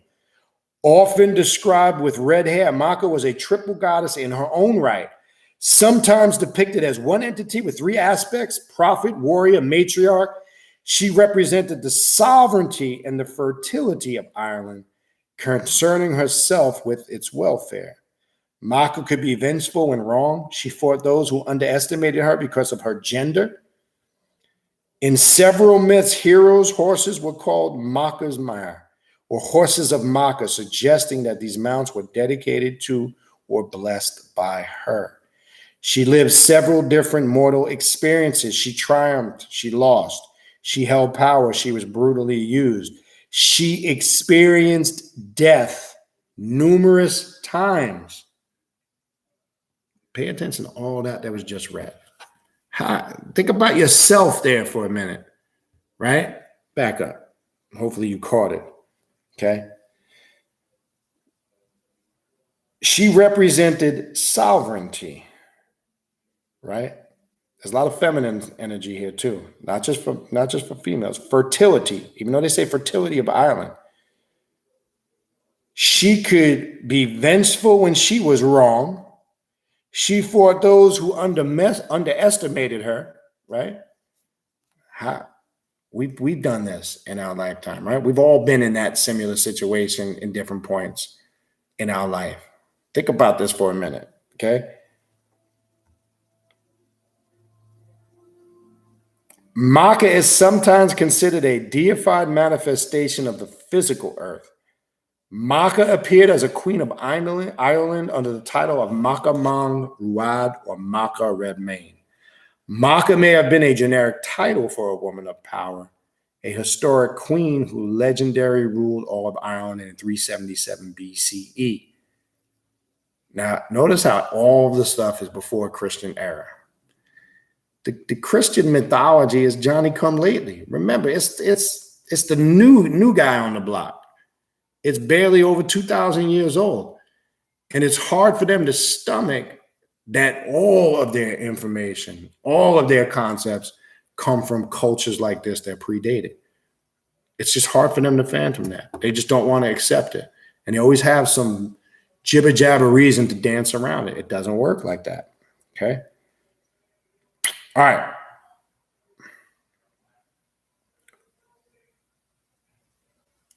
Ruled Ireland in 370. I'm almost done here. I got a few more lines. 377 BC, a pre-Celtic goddess adopted by the Irish Celts, or a sovereignty goddess of the Irish region of Ulster. While all three sisters have a potential function in any situation, the difference is their approach and the energy they bring to a said situation. Remember, all spirits, demons, archetypes represent a certain level of consciousness and spirituality. Your job in doing ritual work, whether it's in meditations, through their sigils, their symbols, invocations, is to connect with that spirit or demon via the energy that spirit or demon represents. Because they have different approaches and they represent different energies based on the situation. That's how ritual work. That's how you create ritual work that's suitable for the intent and purpose of your needs. You see that? It's real. It's not that complicated. People make the shit more complicated. Now watch. If Morrigan is the drive to move forward and Bab the warning to pull back, right? So let me say that again. If Morrigan is the drive to move forward, right? make the individual motivated to take a deep internal look at themselves, look into the void, right? And then it goes on to say, if Morrigan is willing to move forward, and we go into Babbed, who is what? Willing, the warnings, the prophecies, okay? Pulling back, whatever you want to call it. Maka reminds us to observe the immediate for obstacles and opportunities. You know what that really means? Let me break that down for you. Looking into the present moment or the now. And let me stop here for a minute because this is so fucking important on this path and the work that we do. One of the biggest things that's important to an occultist, a left-hand path practitioner, a magician, a sorcerer, whatever floats your boat, whatever gets you, hot and riled up, is understanding the only thing that's important is the now, the present moment. That's it. Okay? Because yesterday, there's an old saying, yesterday has come and gone. Tomorrow's not guaranteed to come. And the present is a gift. Right? Because really, the only thing that's real is the now. Right? Understanding the now or the present moment is understanding the illusion that time isn't real. It's only as real as we give it because they've created the Gregorian calendar and these systems of calculation that are inaccurate, whether it's calendar years, cycles, minutes, seconds. And I've talked about this many times over the years. Think about this for a minute. There's the word again, minute, right? The math doesn't equate, right? You look at the calendar. We talk about this many times over the years.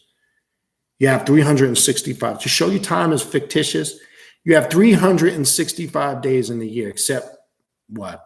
Every 4 years there's a leap year. Where the fuck do they get 24 hours? Where do they just grab that from? To show you that it's not real, think about it. Yeah, every 4 years they add 24 hours. Where do they get it from? How can you take something from somewhere that doesn't even exist, it's fictitious, and then put it somewhere and claim it's changed something that never changed from the beginning? Because in essence, it's like the circle and the square, right? In quantum and metaphysics, or the concept that they teach of the circle and the square, right? Because everything resides inside the square, right? When you look at really, when they say to a mason, are you standing on your square? That's what it's talking about. Most people don't know that. So everything in that quantum or metaphysical aspect exists within the square, per se. So how do you take something, I'm using the leap year concept, that can exist outside the square, but you claim it does, and then you bring it inside the square. Now you're saying it's adjusted the contents inside the square. My question is, where did you get it from? How could you take it from something that doesn't exist? And then all of a sudden you just add 24 extra hours of time that doesn't exist. Right? The calendar days are off. When you look at the Gregorian calendar, some months have 30 days, some months have 31. Right? There's 24 hours in a day, 60 minutes in an hour, right? 60 minutes in a second. There's a science there. Six is the science of breaking linear time. Because remember, they said the number of the beast is a man. Take heed, it's threefold, 66. I'm trying to tell you, if you pay attention, right? They fucking really tricked and played with our minds because, as we know, before there was all this digital and technology, everything was analog, right? Even when you go back to the old secondhand clocks, I try to tell people, when you talk about the void and you talk about the abode and realm of the gods or the goddesses, the spirits and the demons and all that stuff you like to say, right? Look at a secondhand clock, okay? We all, look, if you go to some public places, they still exist, like government buildings and schools. If you remember and you're of age, you know what a secondhand clock is? Just look, you see this. Now pay attention, they say secondhand. The second hand goes around tick. Watch this. There's a pause. Look at it. Look at the second hand. Tick, pause, tock. So in between the tick and the tock, there's a pause. Who's calculating that time? So if we take the pause in between each tick and tock, and there's 60 seconds on a minute, you got to put a pause in between each 1 and 2 pause, 2 and 3 pause, and add that to the equation. The time thing is an illusion. The time thing was constructed and created to keep you in a paradigm and keep you controlled with a beginning and an end. Shit, their Bible says it in the book of Revelation. I am the Alpha and the Omega, the beginning and the end. They got to make sure they stress that shit. But then it goes on to say in the book of Hebrews that Christ also glorified not himself, but was made a priest after the order of Melchizedek, right? Melchizedek character is interesting. And what does it say about Melchizedek? He was the Ancient of Days, no mother, no father, no beginning, no end. And according to their Bible, Jesus was a priest after that individual. But then you go turn around and say, I am the Alpha, the Omega, the beginning and the end of what? The false concept of time. The beginning and the end of what is the question. So in between the tick and the tock, there's a pause. That is the abode that the spirits and demons exist on. You gotta work with that to understand that. See, they don't want you to look in between the tick and the tock because there's a space, a gap, a void, a state of nothingness that they're admitting that they're not calculating. So what is that? If you really look at it, you break the spell of linear time. You see it doesn't exist, right? Because everything we look at in relationship to time, and remember, the Morrigan makes you look through the void, right? You must understand what exists between the tick and the tock, which breaks the spell and the illusion of linear time that most people are trapped under and live under, and their lives are operated and governed by it. But we know if we work on this path, when we're really doing rituals, astral travel, invoking spirits, spirit possession, connecting, all of these things we do, we break that time barrier. It does not exist to us. This is why I tell most people when you come on this path, you must check all your preconceived notions at the door, because a lot of the things that you quote unquote, I hate to use the word believe, but believe in and think are true are going to be challenged. They're going to be tested. And you're going to find out a lot of the shit that we've been doing for years, though we might have thought it was good for us, we might start coming to the realization we didn't know what we were doing. We were wasting our time. And then we kind of did it because it just became the regular thing to do. Like, how many people do you know that belong to some religion just go through the rigmarole routine day in, day out, week in and week out, and they're doing the same shit to show you how they keep you trapped in time? Even the church has a liturgical calendar that they reenact the same cycle over and over every year. They start with Advent. They take you through Easter and the crucifixion, through ordinary time, back to Advent, through the crucifixion and Easter, Passover and all that shit, back ordinary time, back to Advent. It never ends. It's the same cycle. It keeps you trapped in time. They're not showing you anything new. And you become programmed in this mind where the Gregorian calendar, now who's the Gregorian calendar named after? Pope Gregory, right? That's why they call it the Gregorian calendar, right? And we here in the Western Hemisphere, we govern our lives by the Gregorian calendar. Yeah, I know you can get into the sun calendar, the Temple of Hathor in Egypt, and really the ancients gauged time by the positioning of the sun and the movement of the planets, and that's correct. And that was more so just for them to identify the seasons, more so than what we're calculating as false illusionary time. Don't get it twisted. That was more to calculate the seasons, okay? Because they knew by the positioning of the sun and the movement of the planets, the eras, the astrologicals, and the seasons of how they were moving and changing. That's how they calculated time. They didn't calculate time like we do right now here on the East Coast. It's 10:26. Think about that bullshit right now. Because we know the earth is This shit's crazy. Yeah, but anyway, the Earth is rotating on its axis. In relationship to the Earth rotating on its axis and the equator determines the time zone that you're in, right? So think about this for a minute to show you time's illusionary. In an hour and a half, it'll be midnight here, but out on the West Coast, it's still 9 o'clock. So is it really midnight? Think about what I just said. Hopefully that didn't go. In an hour and a half here on the East Coast, it'll be midnight. But on the West Coast or Mountain Time, it'll be quote unquote 10 o'clock in some places, 11 o'clock in others, and 12 o'clock and 9 o'clock. How is that possible if time is real? So time isn't even in unison with time, or what they're calling linear time. It doesn't exist. That's how you break the concept of linear time. And I say that to say, when people get into these petty arguments about where does Lilith come from? What's her origin? You got people that trace it back to Hebrew mysticism. You got Lilith, Lucifer, Belial, Hecate, the Morrigan. They don't have a time frame. You destroy the very essence of who and what they are when you try to put parameters on them, because everything about them says otherwise. There is no parameters on them. Yes, they popped up through different mythologies and cultures based on when people came across these texts and these grimoires and these information and all these different cultures and traditions. As it got passed down through time, certain people latched onto it and it became a part of their culture. But I laugh when people always connect Lilith just with the story of the Garden in Eden and Adam and stop.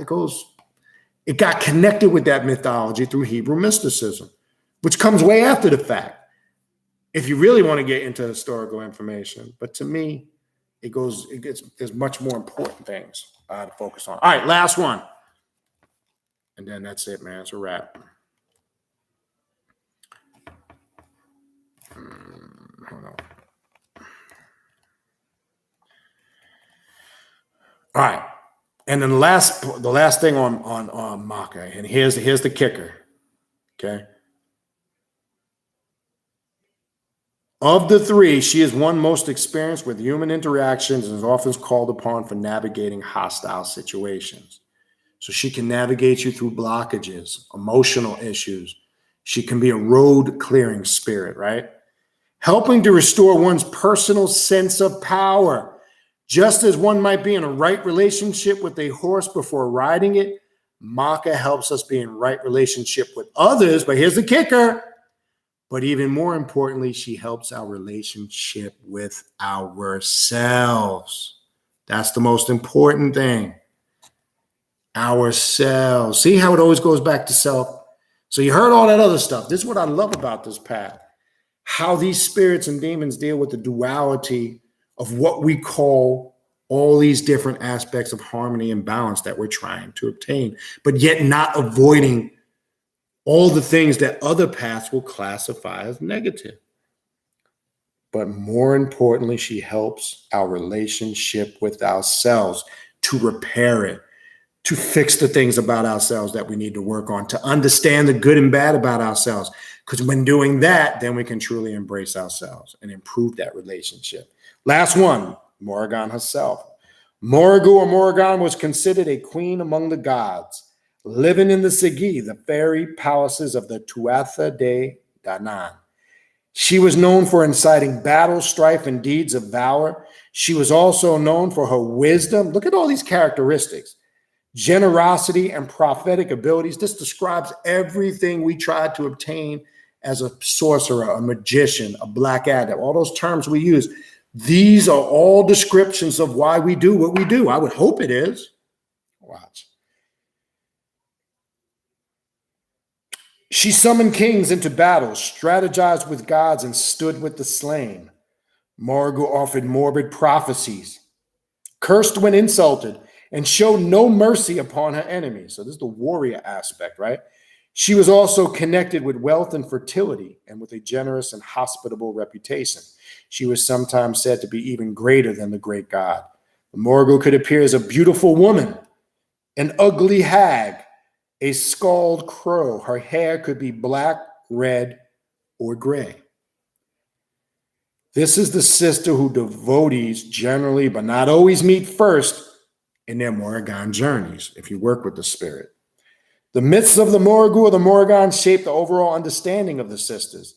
She can be sought for strength, particularly when facing opposition, blockages, battles, issues in your life.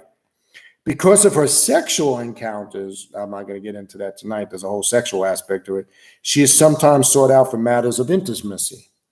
Morrigu is the voice and energy of things that begin. She is the great conjurer of both magic and courage. She is the voice that lifts those who think they cannot go on. She is the voice that lifts those who think they not go on. When you feel like you want to quit, when you feel like the world is too heavy, when you feel like you don't want to go on anymore, when you feel like, fuck this shit, I don't want to deal with this, I don't want to bother with this no more. Okay? This is a great spirit to give you that strength and that courage to proceed forward. Because look, I'm going to tell you this. Life is the greatest teacher. It is the cruelest and the harshest, the wisest. And life is going to teach all of us hard lessons. Okay? There's that old saying, life and experience is the best teacher. And sometimes what we deal with in life can be very overwhelming. I've known, not to bring this up because I don't want to end it on a dreary note, but people that have a spirit of suicide have been known to connect with this spirit to get themselves rejuvenated. And that's something people have reached out to me on and off over the years. I struggle with suicidal thoughts. Is there any work or any spirit I can connect with to assist in that? Now, I always say this, look, I'm not a medical doctor and I would never give anybody advice. And I would never tell anybody not to seek medical care. That's a personal choice. But this is a spirit that can help with that. All right. And then it goes on to say she is the spirit of determination and courage. So not what it appeared at first on the surface. Huh? See how it all shifted? I decided, and then I'll take a little time to go through the chat. If you got some questions and comments, I'm not going to probably get to them all due to the time. I chose to talk about the Morrigan tonight because I think the Morrigan goddess represents so much of what we do on this path. I think notice how the threefold aspects really connect to aspects of our nature and our character. I don't care who you are, male or female, doesn't matter. And I like how the three aspects are broken down, and it's a powerful spirit, demon, whatever you want to call it, that you can connect with to do very productive ritual work. I just think overall it's a great reflection of what we're about, what this path represents. It's a great archetype, I think, if you decide and you take the initiative. I know there's probably someone here very familiar with the Morrigan, and there's probably some, this might be your first, you never really heard. And that's going to be one of my goals this year, is to talk about different paths in addition to the main paths or systems or paths of spirituality. I want to start exploring some of these paths, because a lot of these cultures that have, such as this Celtic goddess, who I like to call the phantom goddess, the Celtic phantom goddess, there's a lot of sorcery, magic, and witchcraft engulfed in this. And it really connects to what we do on this path. It connects to the shadow and the hidden self, to everything of the Morrigan speaks to me about doing shadow work, right? About looking into the void, because really looking into the void means looking at yourself inside out. That's all it means. Don't get all spooky with the shit. That's what it means. The question I pose to everybody here, are you willing to look at yourself inside out? That's it. All right.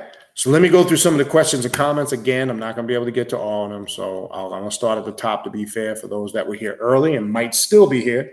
Some might have checked out. I don't know.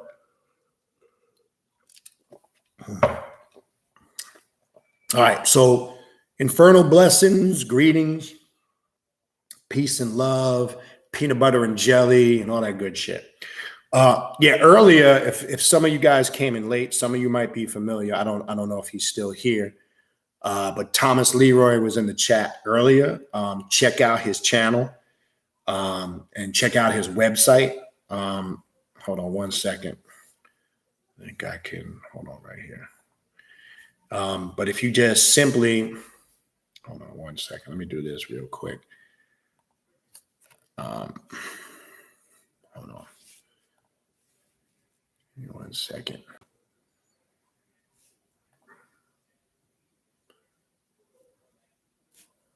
Bear with me because I'm subscribed. I'm going to post a link.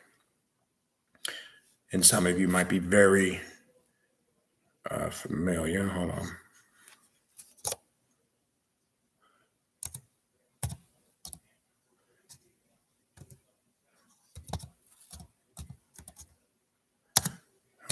Give me 1 second. Here we go.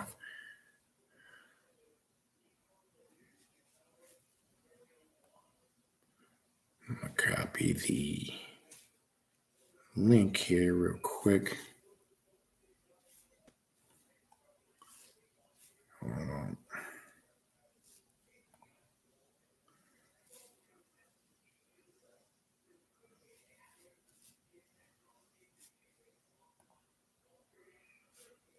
There we go.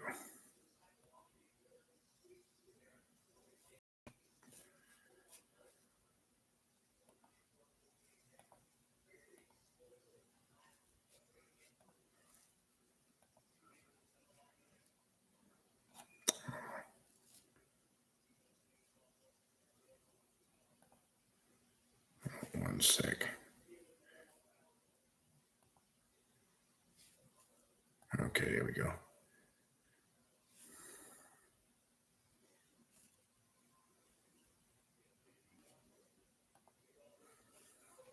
All right, I'm going to actually put in the chat, copy the link to his YouTube page. Some of you might be familiar with it. Yeah, I'm not sure if he's still here, but he was here earlier. Thomas Leroy. I just put the link. He puts out a lot of good videos. He talks about a lot of great topics, and his perspective of the occult, I'm in agreement with a lot of the things. And again, everybody's going to have their own perspective, but he removes a lot of the spookiness from it. Talks about a lot of topics. He does a lot of these shorter videos, 5, 10, 15 minutes, things of that nature, but very impactful. His method and style of getting his point across in a short time. I've mentioned him before in past videos, but he was in the room earlier. I just posted a link to his page. I would encourage you guys to go to his page too and watch some of his videos. All right. So what else we got here? So shout out to Thomas Leroy if he's still not here or is here, and I appreciate you swinging by. Slim Lewis, I like this comment from earlier. I found that Christmas Day, so let's have a little conversation now that we went over that. I found that Christmas Day is an amazing time for very dark infernal magic, in part because so few are tapping into that current on that day. And it's a powerful day for practitioners of the Luciferian path, because a lot of initiatic or initiation rites of Luciferian orders are done on the 25th of December. Why? Because the 25th of December is slated to be always the shortest day of the year as far as sunlight hours or daylight hours, and it's the day of the year with the most hours of darkness. Now, it's an interesting story, and I remember years ago, as we all know, the fictitious, it's not the real birth date of the character they call Christ. And any religious scholar will tell you that. And it's interesting because I remember years ago, I took some, just for educational purposes, I took some catechism Catholic courses at a seminary that they were offering to the public. And you'll be surprised. Don't be fooled on the surface. A lot of those so-called priests know the real deal, regardless of your opinion on it. Some of them are pedophiles. That's a whole nother fucking story. But I remember asking one of the priests years ago, like, when you calculate, and speaking in reference to this comment about Christmas Day, which I think is interesting, when you calculate how they came up with this date, this is what they'll tell you. One, the priest admitted, oh yeah, that's not the real date. They came up with this date for the simple reason, because that's the shortest daylight hours in the year and the most hours of darkness, they chose the 25th of December because they say that represents light coming into the world, which was Christ, and conquering darkness. Nice. Sounds sweet. That's their concept. We know, yes, you can tie it back to Nimrod and some of the other myths and pagan myths that are associated with it, but it has nothing to do with the birthday. It represents the high point of the winter solstice, and I talked about that because the Journey of the Black Adept Conference is centered around as we approach that winter solstice, as we go into that darkness, because in that darkness, there's regeneration, there's renewal, or as we call this, a state of stasis. If you go into the Satanic Bible, or you go into the Satanic Rituals companion to the Satanic Bible, and you read the entire ritual of the 9 angles, you go into the 6th angle. It represents that stasis or stagnation. So it is a very powerful time of the year. And it is one of the reasons why, in addition to loving the holidays so much, is one of the reasons why I shut down myself. So there's your answer. If people are always wondering, why does Baniti every year shut down from Thanksgiving to New Year's Day? Well, there's your answer. It's the most powerful time of the year for us as magicians and sorcerers, right? So that's when we're really supposed to recharge. We're doing on whatever level that is. If you want to go into personal, deep ritual work, or you just want to go into rest, it's the point, because you can tap in. That doesn't mean you have to be doing all this intense ritual work. It just means it's that period where you need to regenerate. So there's your answer why I do that every year, though I've never really explained in depth, but I think you guys got it. All right. All right, let me see if there's any questions. I'm going to skip some of the comments.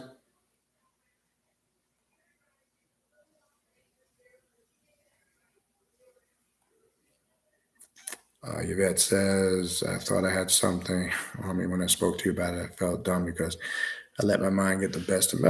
That's, we all, there's no shame in that. It happens. All right. Slim Lewis says, word, the Christian bullshit. Yeah, this was earlier.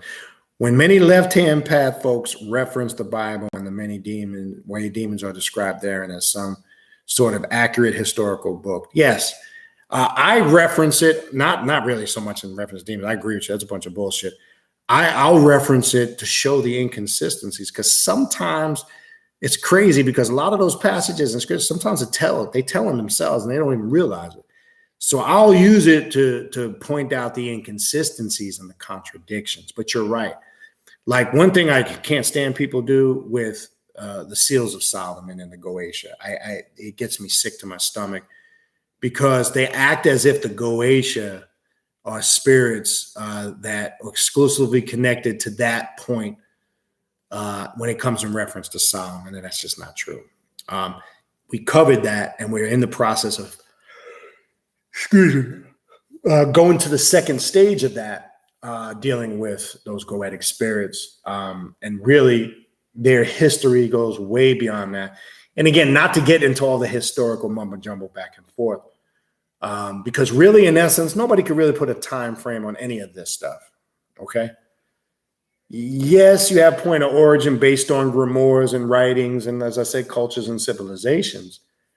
But man, you keep digging and you keep digging, you find shit. It goes further back. Oh shit, it goes even further back. Oh shit, it keeps going back, which basically is a telltale sign. Stop being under the illusion of time. Ask yourself this: why, when I see people argue over this shit, what is the importance to you? If it was first, last, in the middle? My next question I like to follow that was, what is it you're doing with that knowledge of it outside of that? And if you can't give me an answer, then it's pointless. All right. What else we got?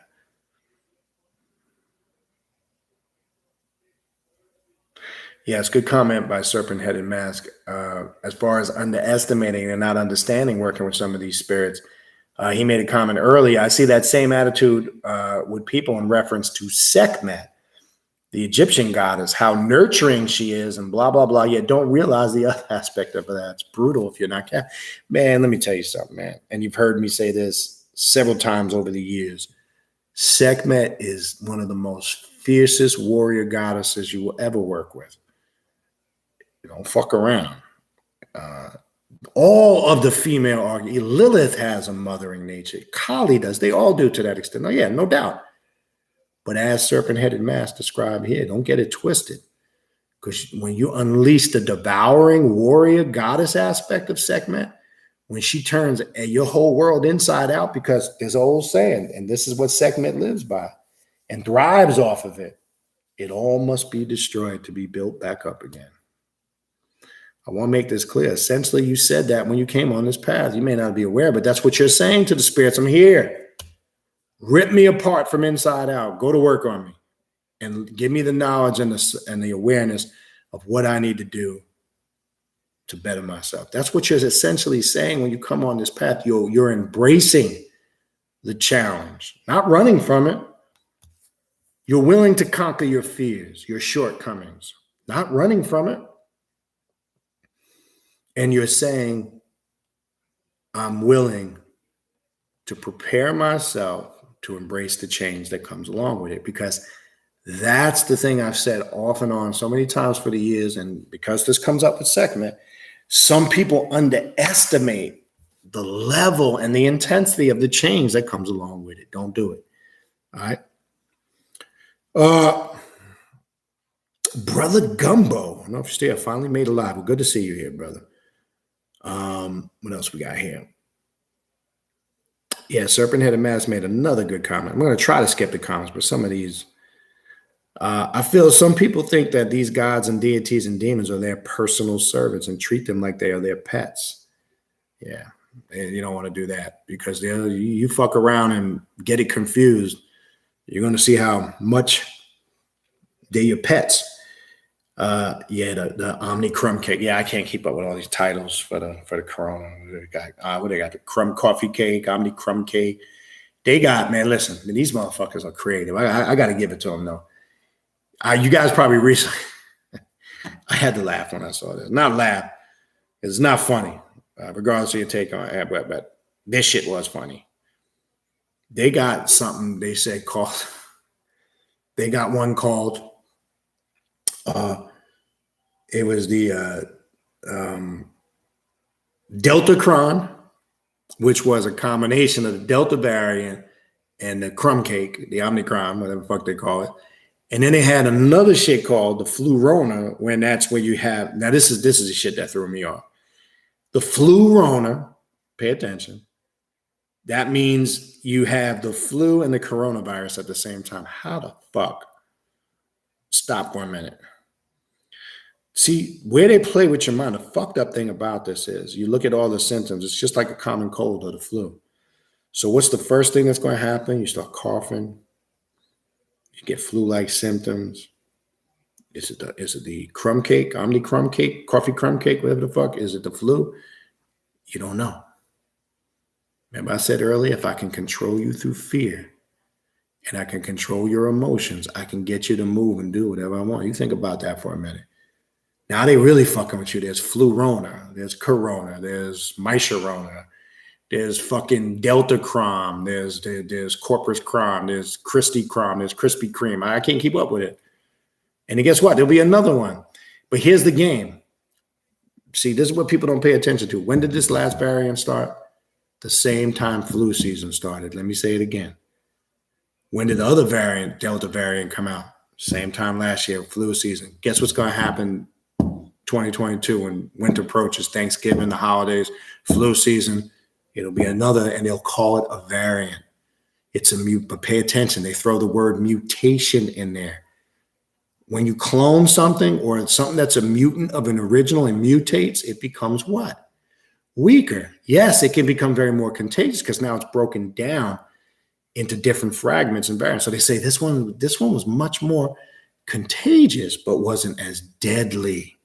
Now, I'm not telling you to be loosey-goosey. You know, just be smart. Listen, thing that kills me, people acting like washing your hands, washing your ass, you wasn't doing that shit before this? I literally, outside of maybe in certain places or super overcrowded places, or when the thing broke out in the beginning when we didn't know too much of it, outside of wearing a mask, we didn't change anything I was doing when it came to cleanliness and sanitation. I mean, look, I'm not knocking nobody because I know there's probably somebody in here that does it all the time. But I just, one of my pet peeves is I can't be out all day and night and just take my clothes off and just go jump in my bed. That's crazy to me. Because to me, it's like everywhere you've been that day, you're taking that in your bed with you. That's just, look, maybe you say, oh, Benita, you're overreacting. That's too, no, it's not. Think about it. You're out all day touching shit. I'm talking about prior to the coronavirus. I'm talking about. You're out and about. You're in a restaurant. Your clothes, your body. You're rubbing up against all different surfaces that people touch. Or you go to a sporting event. Or you're out all night at some place socializing. And you got all that energy on you. Physically, mentally, man, you bet. I don't care. Listen, I kid you not. I don't care if it's 1:30 in the morning, 2 o'clock in the morning, I come in the house. I go right to the shower. I take them damn. I did this. I've been doing this for years prior to the damn coronavirus. I don't ever hop in my bed because just think about it when you do that. Yeah, you might be tired. I'm too fucking tired. You're taking everybody to bed with you. Everything. You bring it right in your bed. You're smelling like, could be out, smelling like alcohol, cigarettes, ass, feet, toes, Doritos, all that shit. Nah, wash your ass. What's the message there? Wash your ass. That's the message. Okay. All right. What else we got? Yeah, the Omnicrum cake. Every time I hear that, I just want, remember them Drake's coffee cakes? Every time I hear that, I want to go get a Drake's coffee cake. Yeah, fiat currency is dying. Yeah, well, remember, they told you, like you say, you never thought it would come this fast, Jenny. They told you, because they use little terms. They say he would come like a thief in the night. You thought that was Jesus. These motherfuckers been toying with us for so long. Man, listen. Everything that they doing is a plan. But here's the deep thing, though. If you want to talk about being deep. If you're doing what you're supposed to be doing, the shit is irrelevant. I say this for years. People always call me up. I'm like, you send me emails or whatever about all these conspiracy theory things. I don't care about any of that shit. Oh, yeah, but see, they're doing this. It's going to affect it. No, it's not going to affect me on that level because I'm not emotionally invested like some people are. I'm aware, but guess what? Through the awareness, I make plans to do what I need to do. And if you're on top of your spirituality, you're on top of your ritual work, and you're really connected to this path like you claim you are, it don't matter if this all faded tomorrow. It wouldn't matter. Okay? See, the people that struggle and panic and fear and are scared with everything that's going on, these are people that hold on to this mundane existence. And they don't know anything outside of this. And if this falls apart on them, they don't know what they're going to do with themselves. Think about all those rich folks when the stock market crashed. What is somebody they don't know what to do? They go to the top of the building, they jump off and kill themselves because they can't phantom a reality outside of this. See, that's what they're trying to do to you. They're trying to make you believe that, look, let's make it all bad and let's make it look like gloom and doom. And then if we create this fear and panic, that's all going to be wiped out. And then we come in and say, look, if you do this, you do that. And we reset everything. And they're going to be so in line like slaves, and mentally programmed. That's my whole point. I said for years, and in recent videos going back to 2013, right? You've heard me say this for many times over the years. Problem is, and it makes me think of that where your comment there, never thought it would come this quick. Sometimes people don't pay attention to nothing until it comes to their front door. How many times you heard me say that over the years in videos? And I said, look, it's coming. There's a great change. I will refer to it as a great change for years. As I said in the beginning of the video, even before I was on YouTube, going back to the 90s when I was teaching about the New World Order, checkless, cashless society, the global reset, I told they were going to create a serious cataclysmic event. Now, yes, they didn't say no coronavirus or nothing because I'm not going to sit here and claim I knew it was going to be a coronavirus, but I knew they were going to use a great cataclysmic event, and they used an endemic, right? They called it an endemic, right? It went from a epidemic to a pandemic to an endemic. So they're telling you they have no plans of this shit ever going anywhere, okay? And I've been warning people about this since the 90s. You better be ready. What are you going to do when the change comes? What's your plans? What's your strategy? How are you going to move forward? If the one thing that this taught us when we were shut down in the very beginning stages of this, should have made everybody really look at themselves and where they are in this life. Not these idiots that was on the internet. I don't know what to do with myself. Oh, I watched everything on Netflix. Oh, I'm so fucking bored. That's because those are the mentally dead people that just taking up space and have no purpose in life. Man, let me tell you something, man. When I had that downtime, man, I can't even tell you how much shit I got done. When it came to reading, spirituality, meditation, I was able to do so many things outside, shit with my kids that I never had time for. And I was making more money in the shutdown than I was when the shutdown wasn't, because I had more time to focus on side endeavors that I enjoyed doing. I didn't lose a beat. And it made me realize as I came out of it to work even harder, because guess what?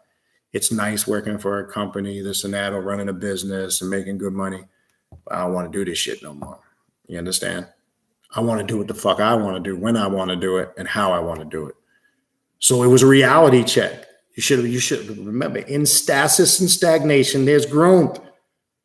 The shutdown was a period of stasis and stagnation. What did you do with it other than bitch, moan, and complain? Yeah, I don't know what to watch on Netflix. I watched everything. People was crying because they couldn't go to the bar and get their drink on, or go to the club and shake their ass because they ain't got no life. You understand? I was laughing at motherfuckers like, you're bored? Shit. I'm enjoying this time. I got so much time to do shit. I got to so many books I couldn't get to. You understand? So there's two ways to look at it. Look, I'm not saying, it was a good thing because some people lost their lives and all that. I'm just saying as a whole, you understand what I'm saying? So, man, I don't look at it like that. All right. What else we got?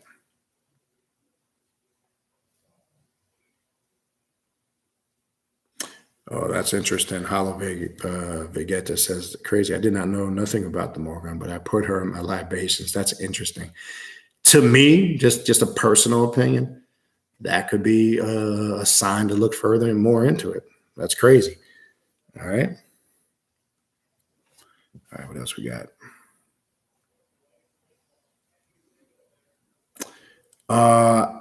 Adversarial divine. Yeah, what's going on, Mandy? Yeah, I said you must have came on a little late. Not sure if you're still here. You might have checked out.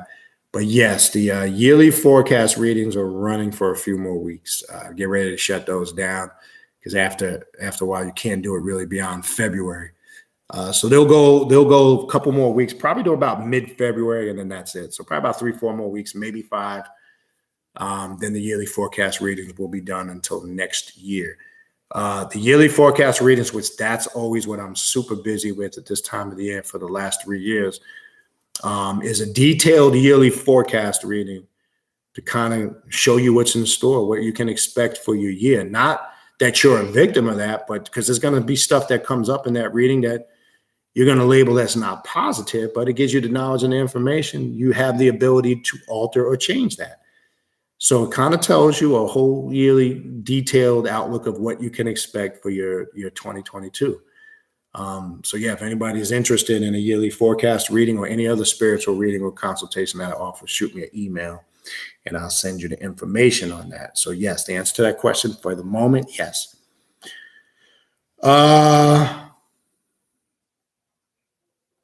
Okay, Jenny said, who's a good spirit of God? I don't know what you mean when you say that, but to work with to deal with child abuse and incest.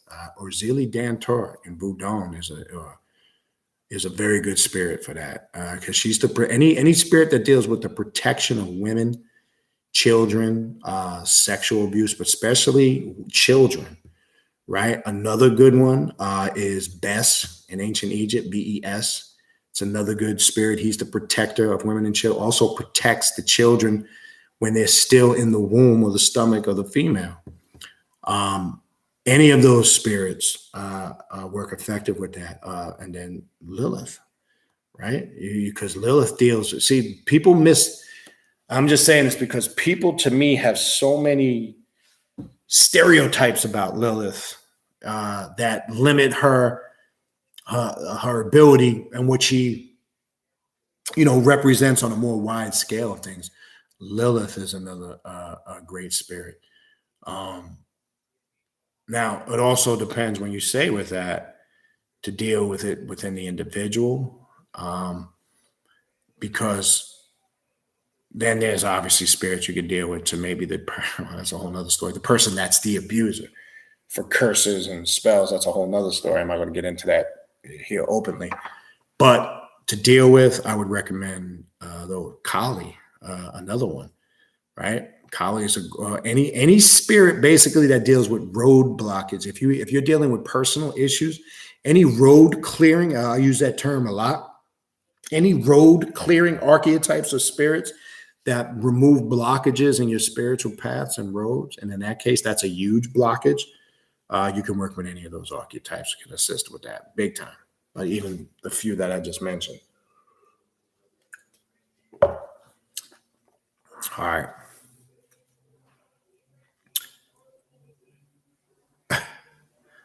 What else we got here? All right, I'm gonna kind of skip the comments, look for questions. You guys got a lot of comments. Only for the sake of time, I just don't got time to go through it all. Yeah, how big when I was talking about the cell phones. Oh, yeah, man. If you came on late, man, look. It's crazy, man. It is that old saying, because I remember growing up, hearing my father complain about the shit we did in our generation, and I was like, "Oh man, you old man. You don't understand us." It's crazy. It's true. Now I find myself saying some of the same shit my pops used to say back then. It's crazy how the whole thing works, But as I've said many times over the years, this technology is a great thing. Right, the upside, we can get to people in real time, right there in the moment. Social media platforms are great like this when we're using it for a productive thing. But unfortunately, a lot of people just get on here because, like I said, we got a lot of keyboard gangsters. It's become a place for just a cesspool of shit and garbage where people just get on here, want to be gangsters and hipsters and just use these platforms just for a bunch of negative nonsense. That's the downside, right? The upside is the technology is great for many reasons. It's bad for others because I think it's cut off our creativity. What do I mean by that? With all these video games and gadgets and cell phones and technology, you think you might think it was so minute. Remember, we used to take the empty toilet paper. I'm sorry, the paper towel roll. That became a trumpet for us, right? We could take an empty bucket and bang on it. That was a drum. We could make. I know we did. We took broomsticks, put electrical tape on the bottom of it. That became our stickball bat, right? We were just creative. This is just we found ways to do things. I remember back in the day, like now, I can't even phantom a family that's really into the whole Christmas thing like we were growing up. I remember back then, now you couldn't even get the gifts back then that you were I remember you got a football back then. That was huge. That was like a big present.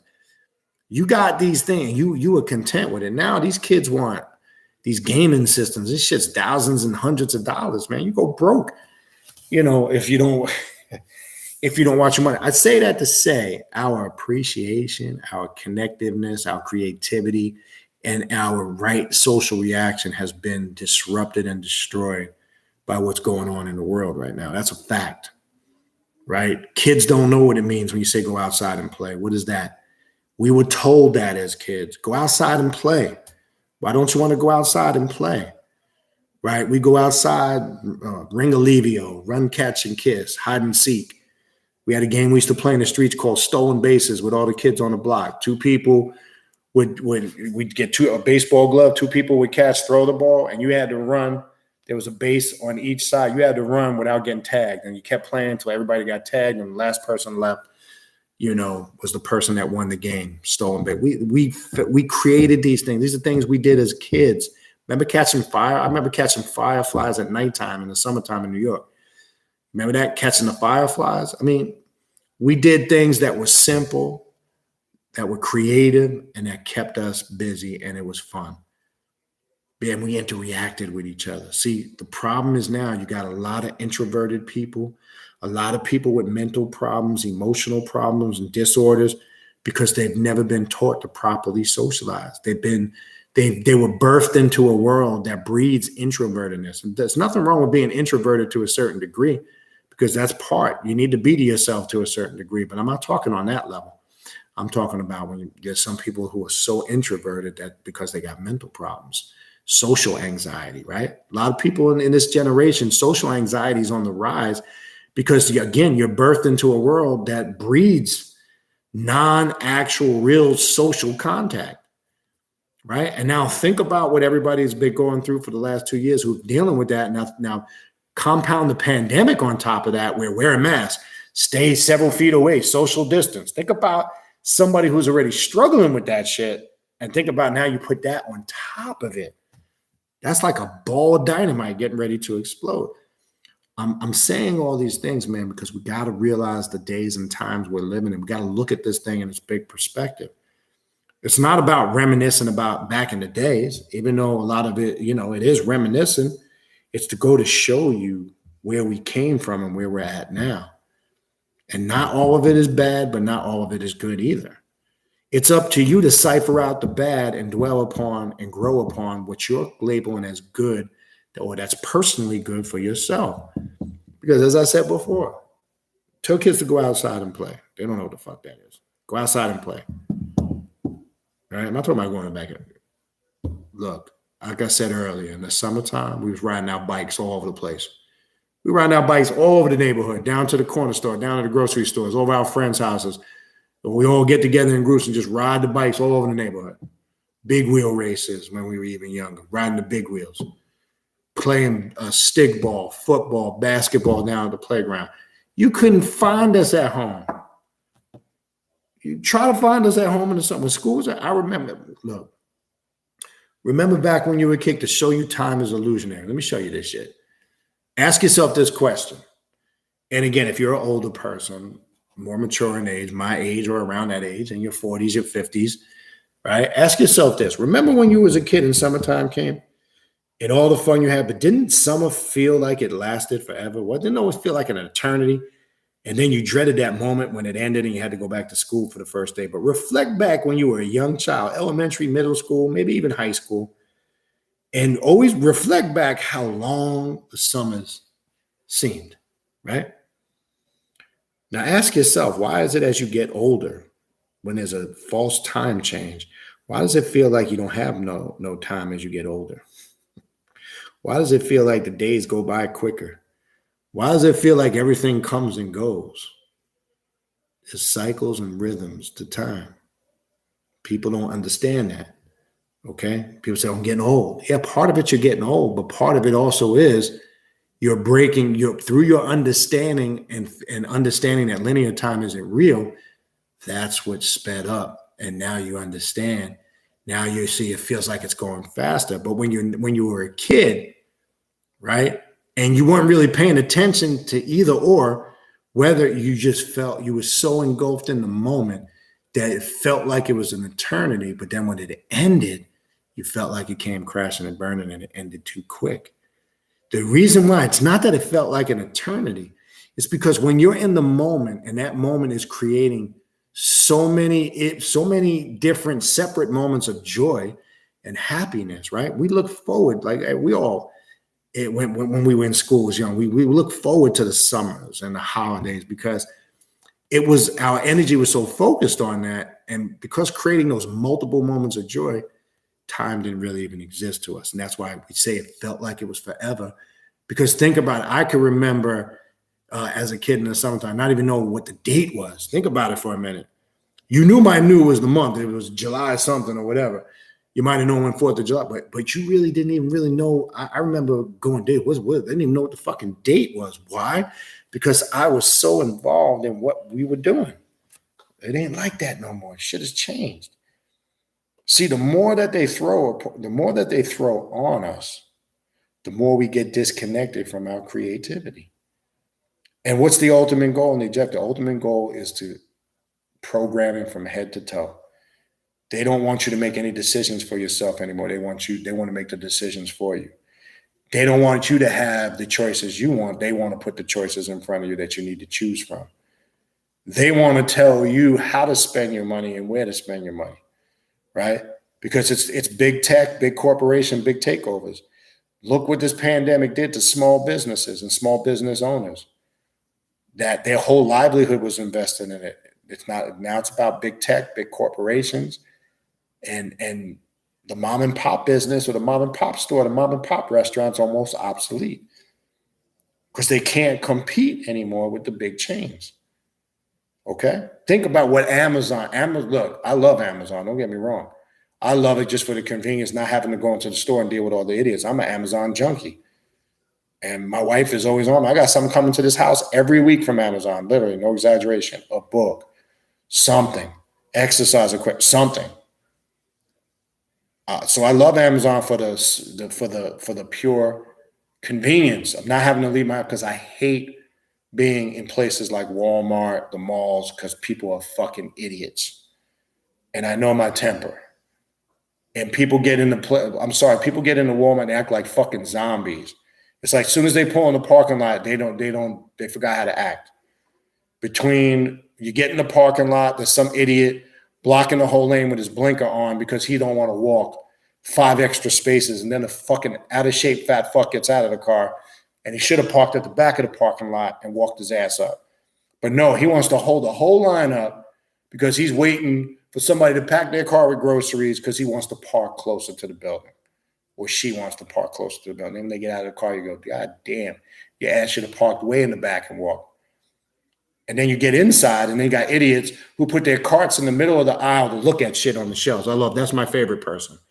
Carts blocking the whole, you're the only one in the fucking aisle, and there's 20 other 30 people coming, but you're going to put your cart right in the middle so you can bend over and look at shit on the shelves. I don't have time for that. That's why I love Amazon. But Amazon took a lot of people out of business. How can you compete? You go into a small mom and pop store and they're selling something. They're probably going to have to sell it for a much more expensive price because they can't compete with the mainstream market. What do most of us do? We're going to go get it somewhere cheaper. I mean, I try when I'm out and about travel. I don't mind paying a little more. If it's good stuff, I try to support small businesses because we've lost that. And that's the difference.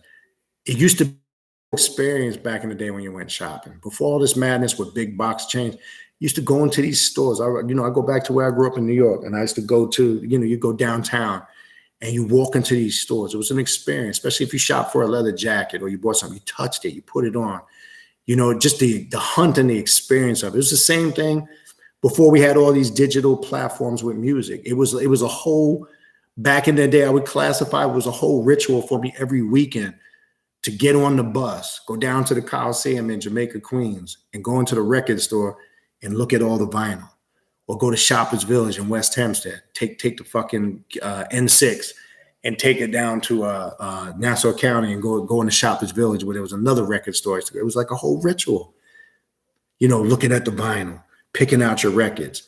See, to me, that was part of that natural aspect of our creativity. We lost all that now. So now they said, no, we don't want you doing, become late.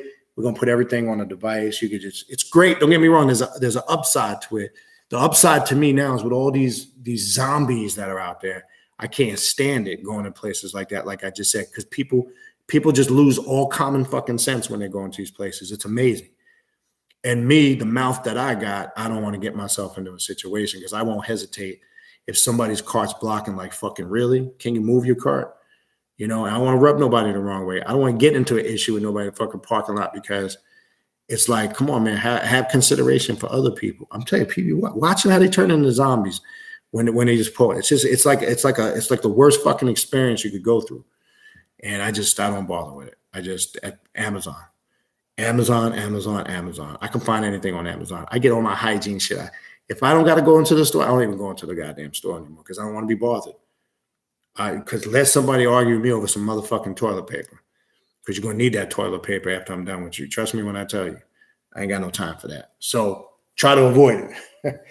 But as I said before, you got to look at this thing in its totality and the whole spectrum of things. There's positives to all the changes in technology. Because, again, we can do so many more things quicker in real time. But the sad thing about it is we've just lost the experience, the the real connection with things, genuine socializing, all gone out the window. And the pandemic ain't helping it any. Now, there was something interesting I found. And there was a guy who put a video out. I can't remember what channel, but he was talking about, and we'll see if this comes to fruition. And I mentioned this on a video back in 2020. He was talking about how U.S. soldiers, when they go into battle, they have a chip on them, so they're tracked everywhere they go. But in order for the chip, the microchip, to be tracked, they have to be an X amount of feet apart. Because if they're too close, they can't read the chip. Now, he brought up a point. Could they be preparing people, stay social distance and stay apart? And another interesting thing he brought about with the mask is the technology, these scanners, that when they pick up the chip, face recognition, they want to see if they could still recognize faces even when the faces are partially covered. Think about that for a minute. So what are they telling us, or what have they started telling us, and really still telling us today?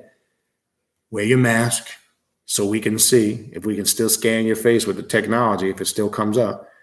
And we need you to stay X amount of feet apart. So when we do, now the chip don't necessarily mean, there's where people are getting it fucked up. Go back and read the prophecies. If you read some of the Apocrypha, if you believe in that, I'm saying, you really can't say that's 100% accurate. I'm just saying, don't mean no chip has to physically be put in your body. Okay? Because let me tell you something, people. I keep telling people, and don't think the vaccine is an excuse for that. And whether you're pro-vaccine, anti, that's your business. I don't care. I'm not pro or anti. I'm pro-choice. If you carry one of these, they can track you anywhere you go. Okay? And Dr. Delbert Blair broke that down a few years back. Okay? The chip in that phone tells them everything they need to know. You want to know why? Not does it always tell them where your location is, right? So they can work what they're trying to do through your phone. Okay? Bottom line, and none of you are going to stop carrying phones, but you want to sit there and whine and cry about some vaccine. And again, I'm not pro, I'm not anti. But don't use that bullshit conspiracy. You got a social security number, and one of these is all they need to track you. If you keep your GPS on, your location thing, you know how it says turn your location on? That's all they need to track you. They can tell where you're at every time and ping the phone. They don't need that shit. If they really wanted to hunt your ass down, it's not complicated. It's a satellite. Every time you go on to Google and do a search, you go see that movie Snowden, about Eric Snowden, the dude that's in hiding in Russia, who revealed how they have people all day just monitoring social media platforms and trigger words when they go up. If you say the word terrorist or bomb, that'll trigger them. They'll hear it and they'll go. He shows you how they do it in the movie. They go not only investigate all your social media accounts, they go through all your friends' accounts. I'm trying to tell you, people, you got to be smart. Be fucking real. You got one of these, they can track you anywhere you're at. Now, you notice the new creepy thing that's been happening a lot? We all have done this. You've Googled something, a product. What starts to happen when you go on Facebook, other platforms? All advertising starts coming up. All because you went on Google and you Googled, you were looking for fucking diapers or whatever the fuck it was. Now, all of a sudden, every app you go on and every platform you go up, an ad pops up for that product you were looking for. How the fuck does that happen? Okay? So if you don't think that they're monitoring that, and if you don't think they know where you're at all times, you saw the thing with the Alexa devices. They say it records your conversations, and that Amazon can go in there and listen to your conversations. Come on, man. Listen, man. They got the technology. They don't need to put no damn chip in you to see everything you're doing. And it doesn't necessarily mean that a chip is going to be put on you. They might have you carry an ID that has a chip in it, right? Because there's been talk about that with an ID. It's an ID with your photo on it, your personal information, but the chip contains detailed personal information. Look, you can pull this up. There's something they've been working on for years, and they've been using it on military bases for years. So you scan the chip, it has your blood type, it has your medical history, it has your anything that you're allergic to. It has your driver's license number, your passport, all that shit. Okay? You got to think smart. Doesn't mean they're going to put a chip literally in you. It could mean you might carry an ID that contains a chip with all your information. Okay? Now think about it now. They have Google Pay where you could just tap, pay, and go. So don't tell me they can't develop a card and put a chip and put all this shit on there where you can also activate that chip to pay for everything. Right? They tested it. It was just Google Pay. Oh, you didn't need to know. Just tap your card. I got credit cards where I could just tap the thing. I don't even need to insert it no more. Remember they started with, they put it in. You got a chip, insert the chip. It reads everything off the chip. Okay? You fucking got to wake up, man. I'm trying to tell you. Been saying this shit for years, and this is why I don't act surprised. And when all this shit goes down, I'm just like, yeah, it's happening. But guess what? I'm focused on what I'm doing. All right. I don't know where all that came from, but anyway. All right, let's get down. What else we got? Skipping the comment. I don't really see questions, man. Yeah, this generation, for the most part, I agree, Merciless Bush. And it's, not to be, sound like an old grumpy head, but this is a generation of pussies, man. Some of these men, man, look, don't take this the wrong way if you're a millennial. I'm just not down with this skinny jean shit. Not that this fucking, I'm wearing tight ass jeans and my pants is hanging off my ass. As a man, what kind of message you sending? First of all, we know the history of the bad, the pants falling off our ass and the shoelaces untied, right? Everybody knows that comes from being processed in prison. When you're arrested, they take your belt and your shoelaces so you don't hang yourself, right? All that's the first that goes out the window. So that whole thug look and that pants sagging shit, we was doing that shit back in the 80s. That's nothing new. But we didn't know no better. And we're trying to teach these younger kids today. Now it's gone to a whole nother level. Look, I want to make this clear. I'm not trying to knock anybody's gender or sexual preference. That's your business. But I'm sorry, men don't need to be wearing skirts and dresses. And men don't need to be wearing tight ass jeans that's tighter than their sister's jeans with their underwears hanging out. Because what message you send? Right? That's also part of their agenda to demasculinate men, to remove, to change their hormonal structure. I'm sorry. You may not agree with that, but there is you look at, and again, I'm not knocking if you're straight, bi, gay, or sexual. I have nothing against that, but don't promote an agenda. Don't sit here. I've heard the LBGT community liken their plight to slavery. Please don't do that. It's not the same thing. Don't do that. Don't even have the nerve to do that shit. And then it's like with all this rioting that went on with George Floyd's death, it was like a door opening where now all these other groups came in afterwards and now their voice needs to be heard. Look, you can't cancel culture out. Bottom line is you could take every Confederate statue down. You can take Aunt Jemima off the fucking pancake syrup bottle, Uncle Ben off the rice box. It doesn't change anything. Okay? That is an insult. That's like trying to pacify somebody. Okay? You're hundreds of years too late. That stuff needs to remain as a reminder of where we came from, where we're at now, and where we need to go. So canceling it out doesn't change anything. You're basically saying, let's erase history as if it didn't exist. You can't do that. It's funny because I just recently, a couple of weeks ago, I saw Damon Wayans. He was down here. He did a show. Went to see him, and it was a great show. And he had a whole set, and it was good because we went to the late show, so he stayed on for a little longer. And he was talking about shit like this. He was talking about cancel culture and how fucked up and sensitive that this world has become. And he was talking about how when he grew up, like now you got to be careful what you say, but think about back then when you grew up with somebody that had a defect or a handicap, that usually was their nickname. Like if somebody had a gimp leg, that's gimp leg Chris, somebody had a cockeye, that's cockeye Rob, and he's like, you do that shit now. And I laugh because I had dudes like that we grew around. We're bow-legged, right? We had a dude that used to be bow-legged, right? We had nicknames. We all had nicknames. I had big-ass feet growing up, so when I stood to the side, they used to call me LL Feet. Ain't nobody took offense to that shit. You do that now, they call it shaming, right? We become so fucked up as a society. We become so sensitive. Think about and he talked about as comedians, think about how comedians can't really do comedy anymore.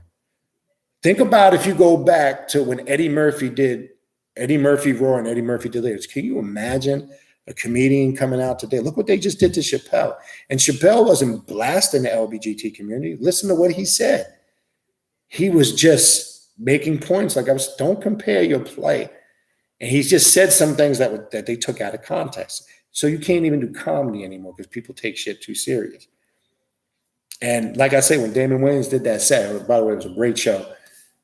He was talking about the cancel culture, and he was talking about Aunt Jemima being taken off the pancake box, and it's like, all that did was confuse me. I don't know what fucking pancakes to buy anymore.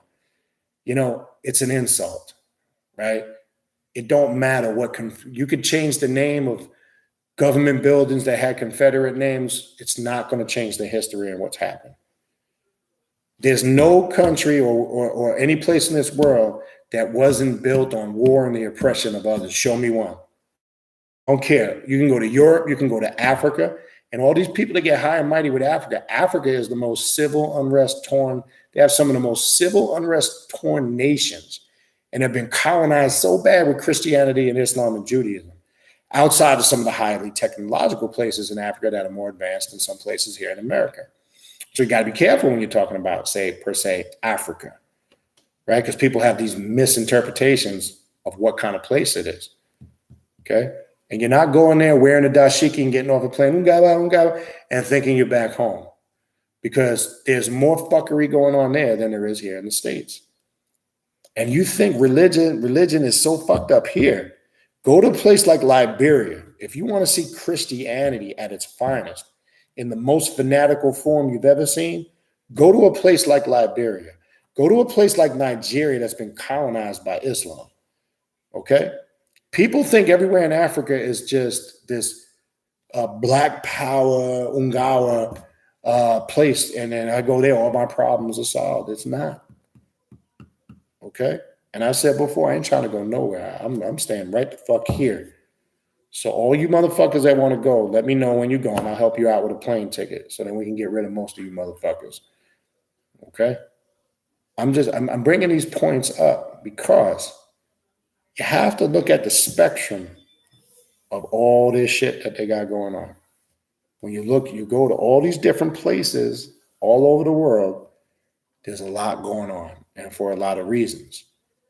And it's so sad to the fact, like I said, Damon Wayans was saying, everybody's so sensitive now. You can't say anything. You can't have an opinion. Because again, if you go back and look at some of the comedians back then, like Eddie Murphy, that was doing comedy. Can you imagine if they were doing that material today? They would get sued. You say one wrong thing, you get boycott, they shut you down. It's crazy, but that's where we're at. All right, what else we got? All right, looking for questions. Yeah. I mean, you're right. I see your comments. Serpent and Mask about the phone. Yeah, they like I said, they made us dependent on these phones. Like I said, like somebody brought up the term monophobia. People, they come up with a term, leaving your house without your phone because you panic. You act as if they don't have the wisdom, they can't survive. Like I said, we came from a generation where they didn't even exist. We were lucky to have a rotary phone. Some of you motherfuckers don't even know what that is, a rotary phone. You know, the one that dials. Some of you youngsters don't even know what that is. You know, if you were fancy, you might have had the push button. They came later. We had the rotary dial phones. And we had one line. And if you remember back in the day, you called somebody's house that they was on the phone. What were you? Me. Maybe I hang up, call. Let me see if they're off the phone. Me. And then, oh man, remember, I think it was the late 80s, early 90s, they came out with call waiting. Oh shit, boy. If you had call waiting, we thought that was the shit, boy. You could click over. You had 2 calls at once. Hold on, somebody's calling me on the line. Maybe if you had the rotary dial, you had to press the 2 buttons on the flat phone. If you had the wall phone, you had to press down the hook thing and then click it over. Man, you guys don't know nothing about that. Some of you guys. I'm not talking about to my older heads, but that sometimes you couldn't get through to somebody's house for hours. And I grew up in a house with 3 sisters. We used to fight over the phone when my parents wasn't there. We wasn't allowed to be on the phone. When they was home, you couldn't be on that phone. But in the summertime, when they was at work, see, we came up in a generation, we were left at home all day by ourselves. That was the generation. You could do that back then. Leaving 4 kids at home by themselves. That's how we grew up, man. We used to fight over that goddamn phone, literally. Because if you, oh man, get off the phone. My boy's trying to call me. He ain't gonna be able to get through. You on the phone. Get off the phone. That's the fights we used to have. Because my second oldest sister, man, she used to live on that goddamn phone when my parents weren't home. And I used to argue and fight with her, get off the fucking phone. Couldn't call nobody and no calls could get through. That's a different time. Different time. We didn't have all that shit. And then we evolved to beepers, you know. Back then they had pay phones. When you had a beeper, you had to keep a pocket full of dimes and quarters. First dimes, then quarters. Right? I remember when I had my first apartment. I had to get a beep. I used to walk to the corner, go use the phone. Get a beep. Oh, who's there? Let me go call. Doing that shit in the wintertime. You know. Fucking freezing cold. You gotta go walk to the corner just to make a phone call because I ain't had no phone in my apartment when I was younger. I had none of that shit. I had a beeper. Stay in touch with the hoochies. No, it's not. But that's how you stayed in touch with everybody. Then we advanced to the beepers, right? And you had a beeper. Everybody back there, everybody that had a beeper had to be a drug dealer, which wasn't true. Remember that? Oh man, he got a beeper. He must be a drug dealer. Not everybody that had a beeper was a drug dealer. Not in that level like that. But that was the shit. I mean, like I say, man, look. I say this unequivocally with no apology. I'm fortunate. I had a great childhood. Yeah, I went through some shit. I made some stupid choices as a teenager and a youngster in my 20s, but I wouldn't change my upbringing for anything. Like I say, I left my house at 17. 4 months after I graduated high school, I was out on my own by choice because I wanted my freedom and I never went back.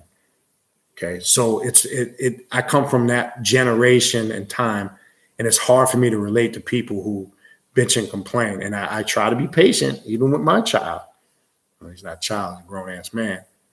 I try not to put on him and expect him to be, or do what I did. But there got to be a level of independence, man. When the fuck you going to stand on your own? And these kids don't want it. They want to stay on the titty too long, on mama's titty. They don't want to let go of the titty. That wasn't our generation. You had to go out there. You had to be a go-getter. I left at 17 and never went back. I wouldn't change it for anything because it helped in a lot of ways. I mean, I did some dumb shit. Don't get me wrong. I've been there, done that, got the t-shirt. But my whole point is I feel sorry for my kids. I don't know what we're leaving for them. It's very disturbing. I really don't. Where there's other thing. I know I'm going on in the tangent and the other shit, but it's just bringing up shit.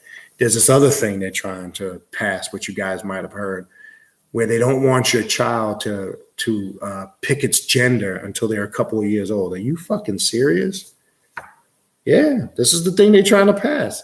They're trying to make it where you're not going to know who's what, boy, girl, male, female. You're not going to know. To me, I'm sorry, this is totally unacceptable. Totally unacceptable. They don't want you to now pick a gender. Let the child pick its gender when it's ready. Are you fucking kidding me?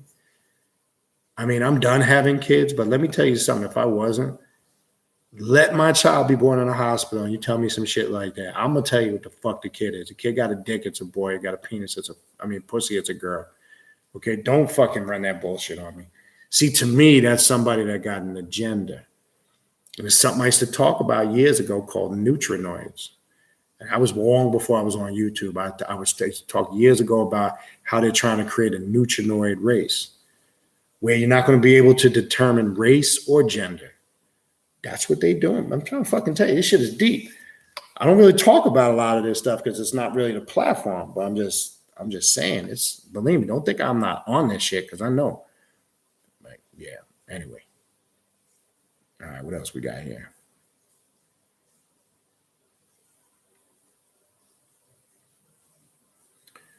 Anton Slavic. Wow. I'm not sure if you're still here. So we're tuning in from Ireland. Not sure at what point you came in. And I don't even know if the time is on here. Well, if you're still here, welcome. Appreciate you tuning in. What else we got?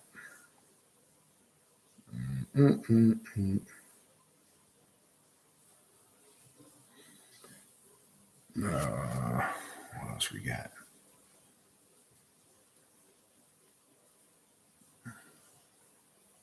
Straight Panther 79. What's going on, brother? All right, I'm skipping down. I don't really see any questions, just see comments. I'm kind of going through it.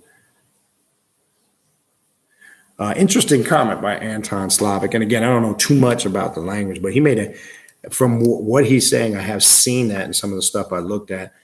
Celtic is just a language and art style group. That's interesting. And I can see that now that you make that comment. Then Hollow Vegeta says, so this is where that Morgan from Com came from. Yeah. The Morgan, very interesting. Again, it's something fairly new to me that I just recently, again, heard about it, but never really looked into it. So it's fairly new to me. And as I said, I'm in the midst of a month-long working, but finishing it up this week.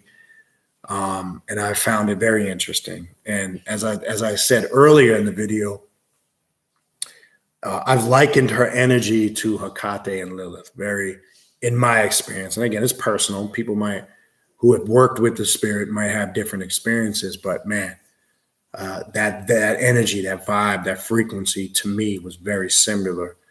And again, not knowing really anything about it, being pretty much brand new to me, outside of just the basic surface stuff that I was familiar with, which was very basic. But this month has given me the ability to really look on a very, detailed level with the Morrigan. So I'm enjoying it. And kind of this is what I want to do this year with the channel. I want to explore maybe areas like that. Not that people don't know about it, but that are maybe not talked about, maybe on a wide scale level is what I'm saying. I think it would be interesting. Keep things exciting, keep people engaged. And a lot of you guys on the Patreon suggested it, and I plan on incorporating ritual work on the Patreon with a lot of these pantheons. The Celtic goddess, Hel, the Norse goddess, which I've likened very similar to Santa Muerte. We got stuff planned with that. I'm going to tackle, like I said, Raymond Grimassi, who put out a bunch of books on Italian witchcraft and sorcery, dealing with a lot of people from the southern Mediterranean. There's a witchcraft, sorcery, and magical culture there that I don't think people talk about. So one of my goals for this year is pinpointing some of these cultures and systems that maybe, again, not that people aren't aware of them, they're there, that maybe people don't, shed a lot of light on, is what I'm saying, or intellect or knowledge is what I mean. All right. What else we got? This is interesting comment here, Anton Slack. It's an old Irish tradition to sit out on the burial mounds overnight and commune with the ancestors. Wow. Interesting. Oh, and then Raven Hager comment, yes, they showed that in The Lord of the Rings. You guys are probably going to laugh at me to this day. I've never seen any of those movies. I try to watch that and I fall asleep. I don't know what it is. Every time I try to sit and watch The Lord of the Rings, I just knock out. I've never seen an entire one, not one of them. Okay. All right, what else we got? We'll skip down. Comments.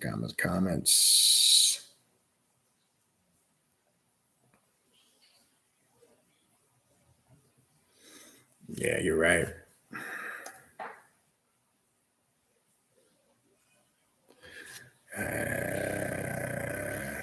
What else we got?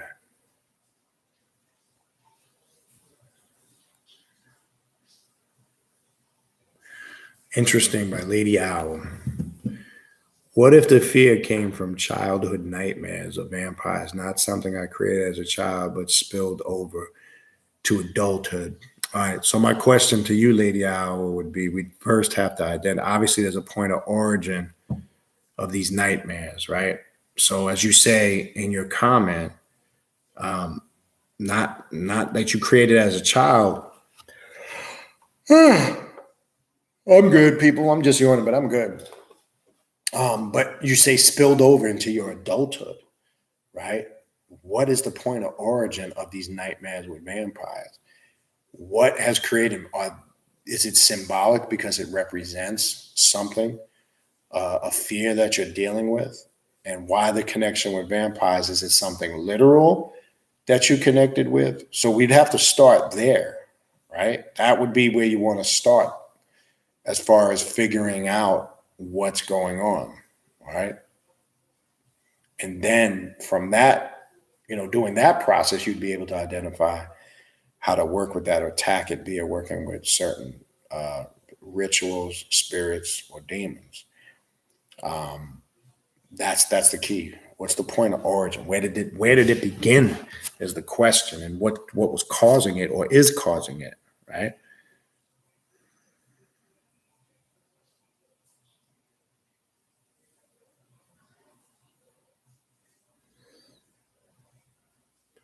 Anton Slavic, I appreciate the input.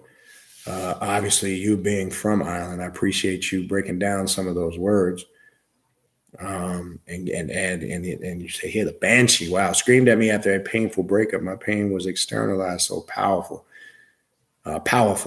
Maka cursed an entire army to suffer the pains of childbirth at the moment when they most needed their strength in battle. Low. Okay, cool. Yeah, I appreciate your input. Obviously, you being from Ireland, that's your culture, I would assume. But appreciate it. And like I said, I just was motivated to come on here because working with the Morrigan has been very interesting to me. And as I've said, it's still fairly new. I'm still learning, and I just thought this would be a great topic to discuss. So good stuff. I'm liking it. Good stuff. All right. Yeah, Mystic Moons, that's true. So depression is linked with the past for sure. And anxiety is linked to fears with the future. All of that's connected. Yeah, man. Because usually anxiety and stress, they usually go hand in hand. And anybody will pretty much agree to that. And anxiety and stress is usually the root cause or the reaction of those fears. So it's all connected for sure. For sure.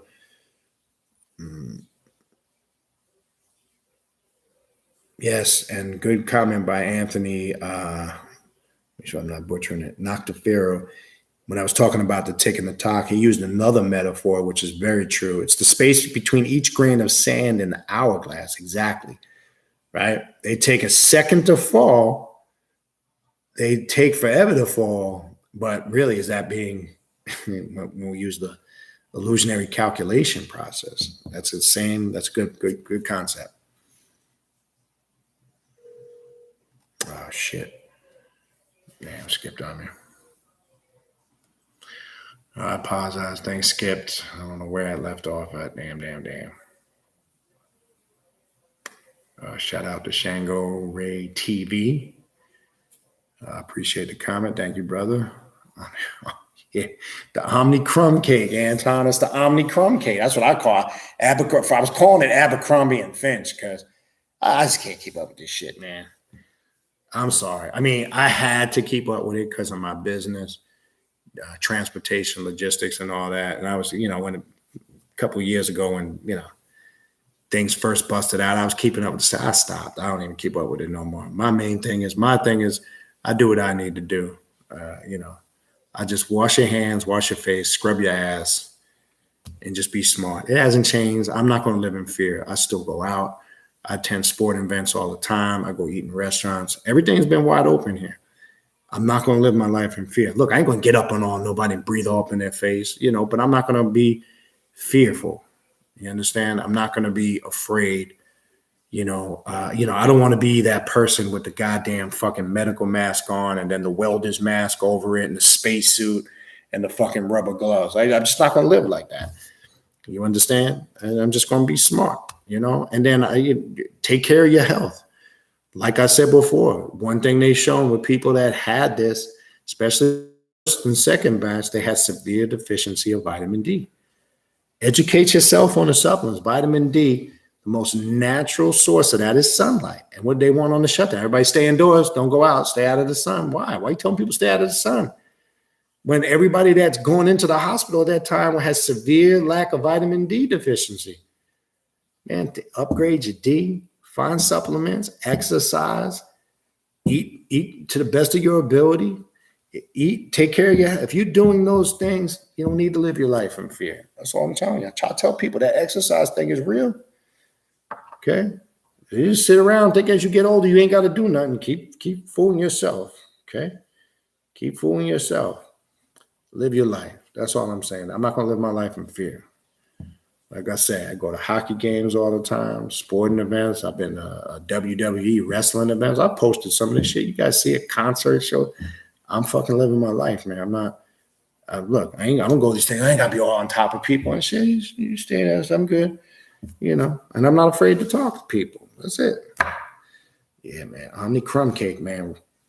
Yeah, Red Fox. And Jenny, don't forget to wash your ass. That's right. Red Fox did say that. Another comedian, man. You go look at some of his older specials, man. Man, can you imagine Red Fox doing that stand-up he did? I think it was Vegas, the most popular one he did. Can you imagine him doing that shit today? Oh, man, forget it. They'd boycott him, man. They'd boycott him. Yeah. Shankaway TV said, oh, yeah, man, Revenge of the Nerds, classic. The Lambda. Oh, man, that shit was fucking, man. See, man, it's funny, man. Now you're gonna have me on a reminiscing with movies and sitcoms and real TV shows, man. Listen, man. I talked about that a couple of times in the past. I miss real fucking TV shows, man. Imagine, speaking of that, can you imagine All in the Family, Archie Bunker?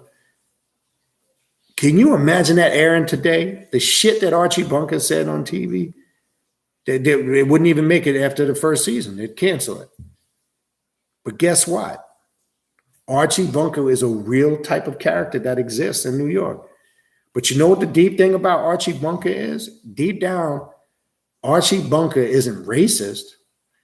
Archie Bunker was because when you see how the character develops, because remember him and Meathead, Michael used to always argue because Michael was the liberal dude and Archie really was saying the things of how people really felt. It came across as hate, but really he was showing you that's how people really were. That's how you had that division as far as the mentality.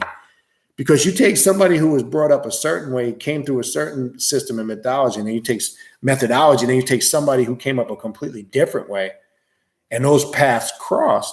This person expressed himself based on his upbringing, and that's why he would say the outlandish comments he said that would come off racist, because that's what the show was trying to project to you. It looked and sounded racist, but then you saw other moments where you saw who really the character was. If you remember, I'm going back to all my old heads. What show of Archie Bunker? What was the catalyst show? The Jeffersons. Because remember, George Jefferson was Archie Bunker's next door neighbor. If you go on some of the later episodes, George and Louise would come over, and then that's the spinoff of the Jeffersons, right? Which was another great show. Good Times, right? Soap, Three's Company, right? These were all real sitcoms that you looked forward to watching, not fucking reality TV where you're watching some no-talented bimbo basketball hoes. Who wants to watch basketball hoes? I don't want to camera follow real hoes of California, housewives. I don't want to watch that fucking The Bachelor. Man, I don't even know how people sit in front of the idiot box and watch that nonsense. All staged. That shit ain't real. Give me those old shows. I've been watching lately a lot of Raymond. Everybody loves Raymond, later shows. But they'll show some of the old rerun, man. They've been showing Three's Company on Nick at Night. I've been catching all of them. Starsky and then the other serious shows, Starsky and Hutch. Man, that was my shit. Adam 12. See, I'm going old school, you mothers. Emergency. You guys will probably remember some of these things unless you're my age, man. That's Nancy Drew, the Hardy Boys, Dukes of Hazzard. right? This is shit we grew up watching, man. And it came on once a week, and you look forward to the shit coming on once a week. The Greatest American Hero. Remember that show? I'm telling you, man. The original Incredible Hulk with Bill Bixby. Remember that shit? And you had your cornball shows like the Brady Bunch that they try to make a movie. I never was really into the Brady Bunch, you know. But I'm saying that's when we have real shows, man. We don't even got real shows no more. Now it's watching some hoochies every day with the camera or some washed up rappers on what was that? What's that goddamn show? Real hip hop or whatever the fuck. I remember coming in one day, flipping the channels. I didn't know anybody. I don't even know who these artists are. What the fuck? This is shit people watching, though, apparently. I don't watch it. What else we got? Yeah, the Delta Lambda, man. You sparked all that with the Delta Lambda. That's funny. Sopor77, I have not read that book, but now that you brought it to my attention, I will make a note of that. Klaus Schwab, The Great Reset. I kind of got an idea by the title. I guess it's in reference to some of the stuff we were talking about earlier. Yeah, Jenny, the metaverse is going to be very expensive. It's already on your Facebook. Look at the bottom. They've already renamed it. That's the thing, man. They're trying to create their own matrix within a matrix. Look, here's the deep thing. Remember what I said? And I said this going back years ago. I've repeated it many times over the year. And then people don't understand what I mean when I say this. You can control everything within yourself and in your immediate surroundings and environment. People didn't understand what I meant when I said that. The metaverse can't penetrate that. The Omnicrum, the damn, the Lambda, Yankee Doodle Dan, whatever the fuck this shit's called, none of that can penetrate that. If you understand what I mean when I say that, okay? See, the metaverse, right? Remember, be cautious of the trick and the play on words.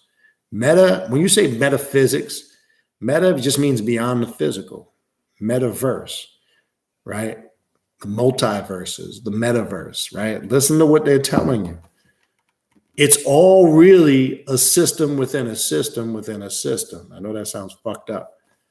And it's done intentionally because, if you remember what I was saying earlier in the video, they're trying to control every aspect of your being. From simple choices like the food you eat, they're trying to program the places you go, where you frequent and visit, how and where you spend your money. Because think about this. I said this before.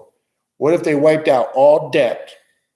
Because really where the economy is now, the debt is so bad that they had to do what they're doing because they'll never be able to fix the national debt. It's impossible. Because if it stays at the rate it's going now, I'll be dead, my children's children will be dead, and they still wouldn't have fixed the national debt. Now, that's the other fuckery, like with time. Money holds no value. You're seeing that now as everything's going to crypto. Because if you look right written on your dollar bill, this is a public note, public or private note of tender, which is basically a promissory note, is all cash is. It really holds no value. And that's why the dollar depreciates. They know this. Because before there was paper money, how did people buy and sell goods? Silver and gold. And they bartered and they traded. So how can later on a treasury comes and we start saying this paper money, this is what it's about. And you can't just make more money and put it back into the economy because that doesn't fix the debt. Now the dollar deflates. And that's basically what they've been doing for years. And now you see what the dollar's worth. You see how it's depreciating. And remember, it's just a promissory note. It holds no value. They know this. So everything now is in the cryptocurrency, right? They got all types of shit out there. I fuck with it, wisely, smartly, myself. I ain't part of no group. I ain't signing up with nobody, so don't contact me. I'm working it on my own, educated myself. I'm investing smart on my own. I ain't stupid, but I ain't signing up, so please don't hit me up. I'm not interested in being part of any group. Signing up, I'm not paying nobody to do something I can do myself. That's how that works. All right.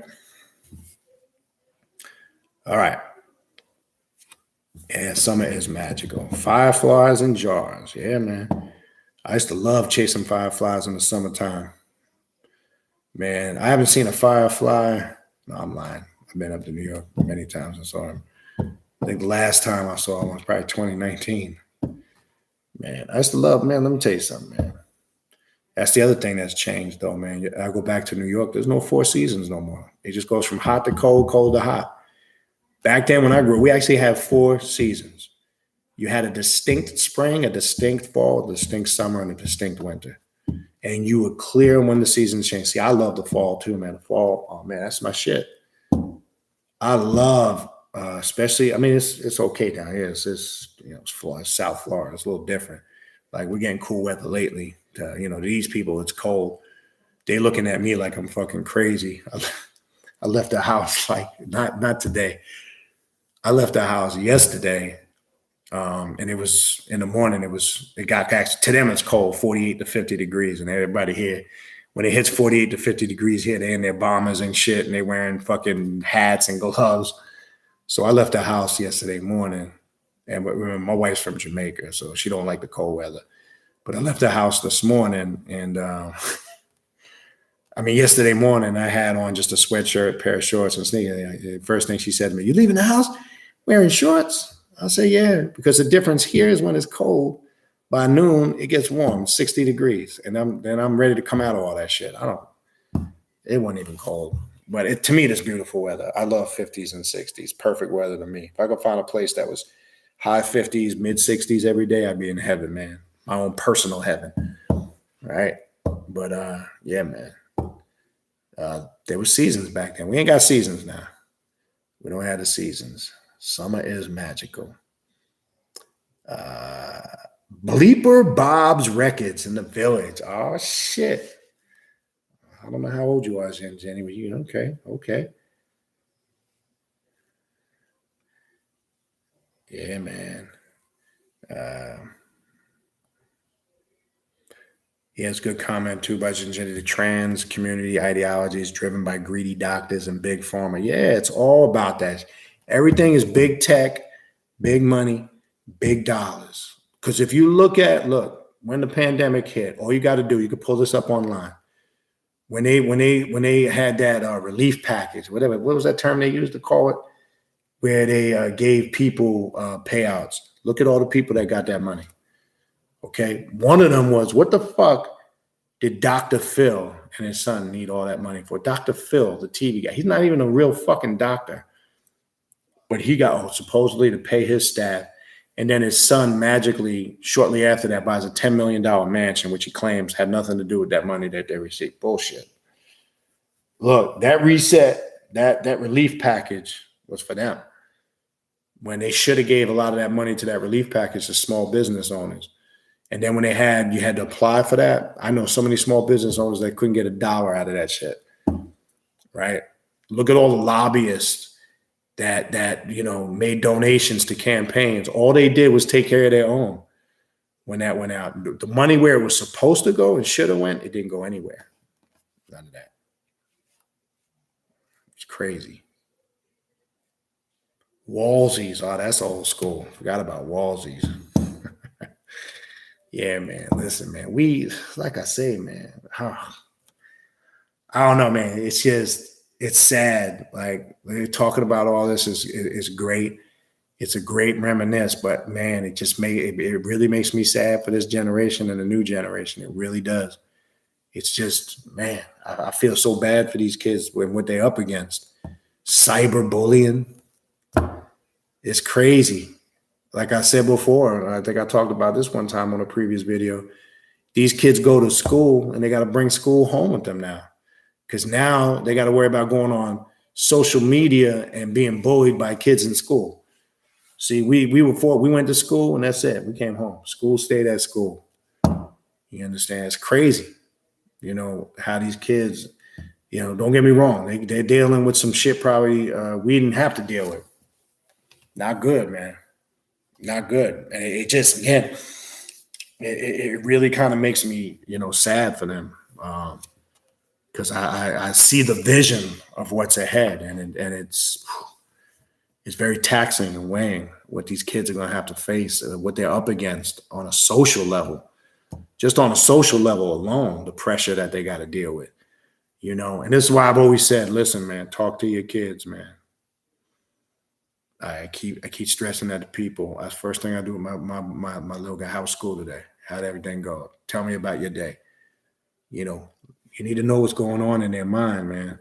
Don't think just because everything that's going on, I want to make this clear, everything that's going on now, don't think on a subconscious level, this pandemic and all this, especially the kids, you know, even though my little guy's pretty good and we try to maintain a normal environment, yeah, just talk to these kids, man, because some of these kids are struggling to process. I'm not talking about mine, but struggling to process this, you know, and it's having an effect on them. Talk to these kids, man. See where their brains at. Stop thinking about yourself. If you got kids, make sure you're checking on them. Very important.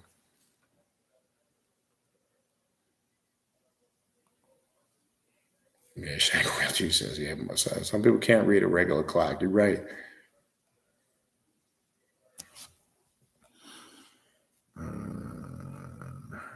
Yeah, what else we got? Yeah, you're right. Well, now some kids never seen a phone book. Yeah, now all right. So you on that cusp. I'm born in 71. I mean, but you saw enough. You see, I always talk about people in that. Hold on one sec. Be right back. Hold on one second.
Sorry about that. Yeah. Now I was saying before I walked off, yeah, you were born in '89, New World Knowledge. So you're like in that transition cusp. I always talk about people. You were able to get the tail end of a lot of that, and then you were on the end stages in the beginning of kind of what, you know, where we're at now, which is good because you got a good taste of both, you know. And you can see that. So you're one of them transition babies, as I like to say. But man, yeah, man, it's just, look, like I said earlier, I find myself saying the same shit my father was saying. It's crazy. And I used to crack on my father, like, oh man, you old, you out of touch. Because my father used to crack on us, you know, the music. Because you got to remember when hip hop first came out, not in a bad way. But I remember his favorite rapper used to be LL Cool J because he used to say he could understand every word clearly he was saying. But my father was a big doo-wop head, man, the doo-wop music. And he actually was in a doo-wop group as a youngster. Actually put out a record locally. So he was a big doo-wop head. You know, he was big on pure singing and all that. And he's like, that's not singing. You know, and I remember we used to just have these funny little jabs at each other back and forth. And I used to remember being in the car when cassettes first came out. I can fucking talk about cassettes. You know, after the 8 tracks. And I remember, you know, hey, Dad, I'm going to pop this. I can't pop this tape in. You know, I pop a tape in that I taped off of the Cool DJ Red Alert and Mr. Magic, 98.7 KISS, BLS. I taped the Rap Attack shows because back then, in order to really listen to the hip hop, you'd have to either buy the vinyl, or I used to tape the shows on the weekend. You just get a boom box, put your blanks in there, and you used to record them. And I used to, I had to, yo, Pop, you driving with my father. And I pop it in. He said, all right, pop it in. Let me check it out, see what you're listening to. He'd be like, man, I don't understand a word these motherfuckers are saying. It's a trip. And I find myself saying the same shit now, like this mumble rap shit, man, the fuck with that. I'm sorry, that shit is embarrassing. Anybody listens to that shit, I'm sorry. Yeah, call me grumpy old head, whatever. But that shit, that ippity-dippity-doo, shippity-dippity-ba, boopity-boopity-boo, that ain't no fast. Fucking my nursery rhyme kid, fucking 5-year-old can make a better rhyme than that. That is the corniest shit I ever heard in my life. Okay, and then everybody, this sing-along rap shit, whatever you call it, everybody want to sing/talk/rap. That's not rap. Like I said, there's rappers and there's MCs. Okay, there's a difference. All right, what else we got? Yeah, Anton Slavic, you made a good point. The pandemic has made me afraid of people.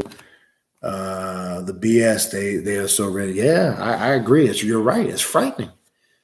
And people are losing their fucking minds. Remember, that's why I said in the first video I did the year that this is the year you're going to see a lot of people lose their mind because of the panic and the fear of everything that's going on in the world. That's what I was talking about. And it's happening. Motherfuckers is again fighting over shit in the store. That's why I don't go to the store since the pandemic. All that stuff I was talking about earlier, why I stopped going to the store, was because of all that bullshit in the pandemic. People fighting over toilet paper, people getting into arguments over dumb shit.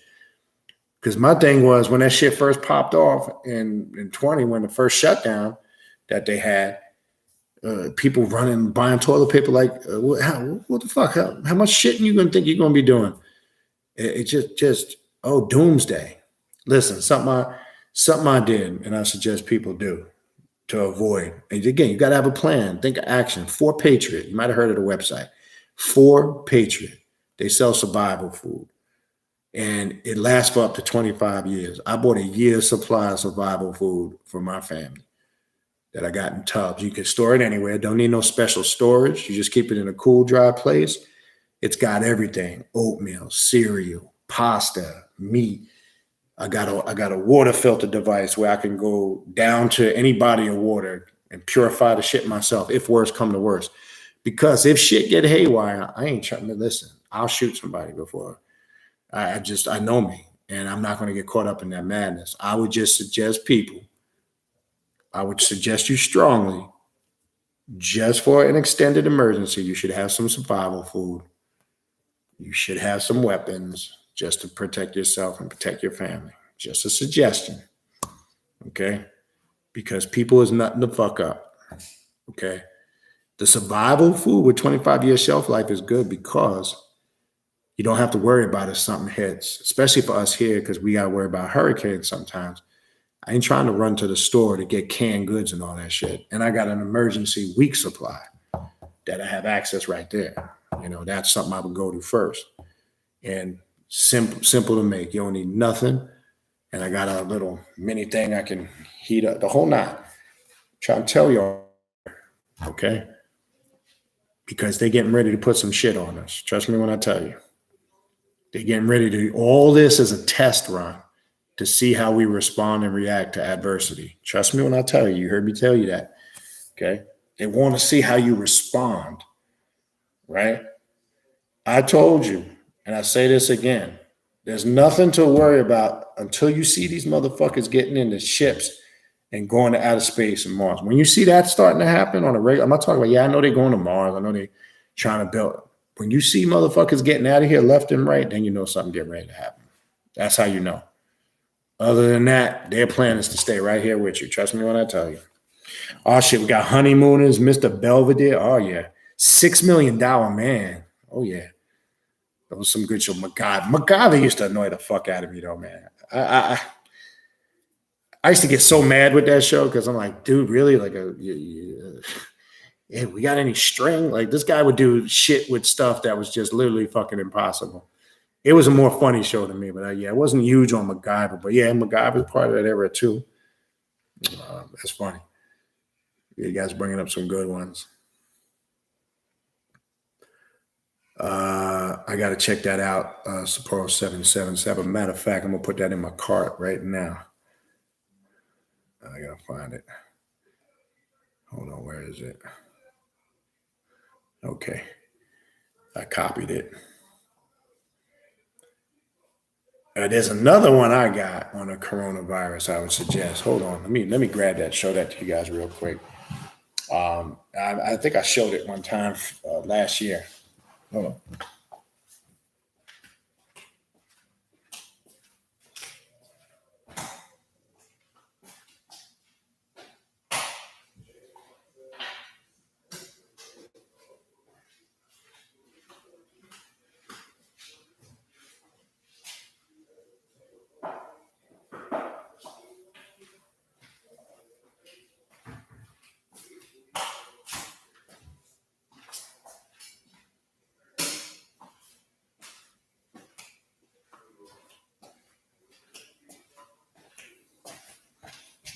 Yeah, this is a good one right here. This is by two German scientists. It removes a lot of the fictition and spookiness. Dr. Karina Rice and Sukarit Bhakti, Corona False Alarm, Facts and Figures. They give you the whole breakdown in here. And they remove a lot of the spooky shit. That's another good one I'd recommend. All right, what else we got?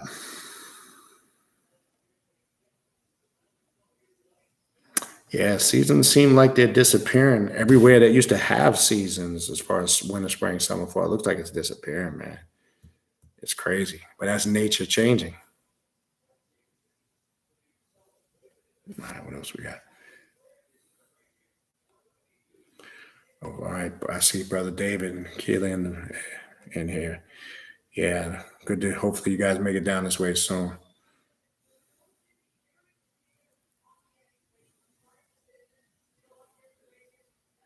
Yeah, man, there's a lot of crazy shit. All right, I think we at for the most part. Yeah, all right, that's gonna do it at the end. All right, people, stayed on a lot longer than I thought, but that's gonna wrap it up. But you know where to reach me. Again, check out the Patreon page, patreon.com/Baniti. Patreon.com/BANITI. If you need to reach out to me for a reading or a consultation, KHNUM19@gmail.com. For those that are in the Patreon, next shadow work class is Wednesday, September 26th, 8 p.m. Eastern Standard Time. We have the Black Mass of Lucifer on the 28th of this month. And then as I said in the beginning of the video, all the ongoing classes that were going on prior to Thanksgiving are back up and running full effect. So again, I would encourage people, rather than sign up, I know some of you are still signing up individually for those classes. It's double the price. It makes no sense. I would encourage you, tier 3, check out the Patreon page, go to tier 3. That's the tier you want to get on. That gives you access to all the rituals and the classes if you go to patreon.com/Baniti. And as far as the readings and consultations, to make it simple to the point, shoot me an email and I can send you a list of all the ones I do. It's easier like that rather than ask me what kind you do, this or that, how much. The information contains all the different types of readings and the prices. It's that simple. And then if you're interested in one, you could pick one and then we could set up an appointment a day and a time. All right. Other than that, I appreciate everybody. I will be back on whenever that is. I don't know. Could be next week after. I just try to get on when I can. Like tonight, last minute, I just figured let me hop on because I know from pretty much the next week and a half to 2 weeks, I'm gonna be busy. I ain't gonna be able to get on here. But I'll be on. I check in, try to get in once a month, twice a month. But if you really want to continue this work, check out the Patreon. I'm telling you, patreon.com/Baniti. All right, you guys enjoy the rest of your week. Eternal blessings to all, and we'll talk soon. All right.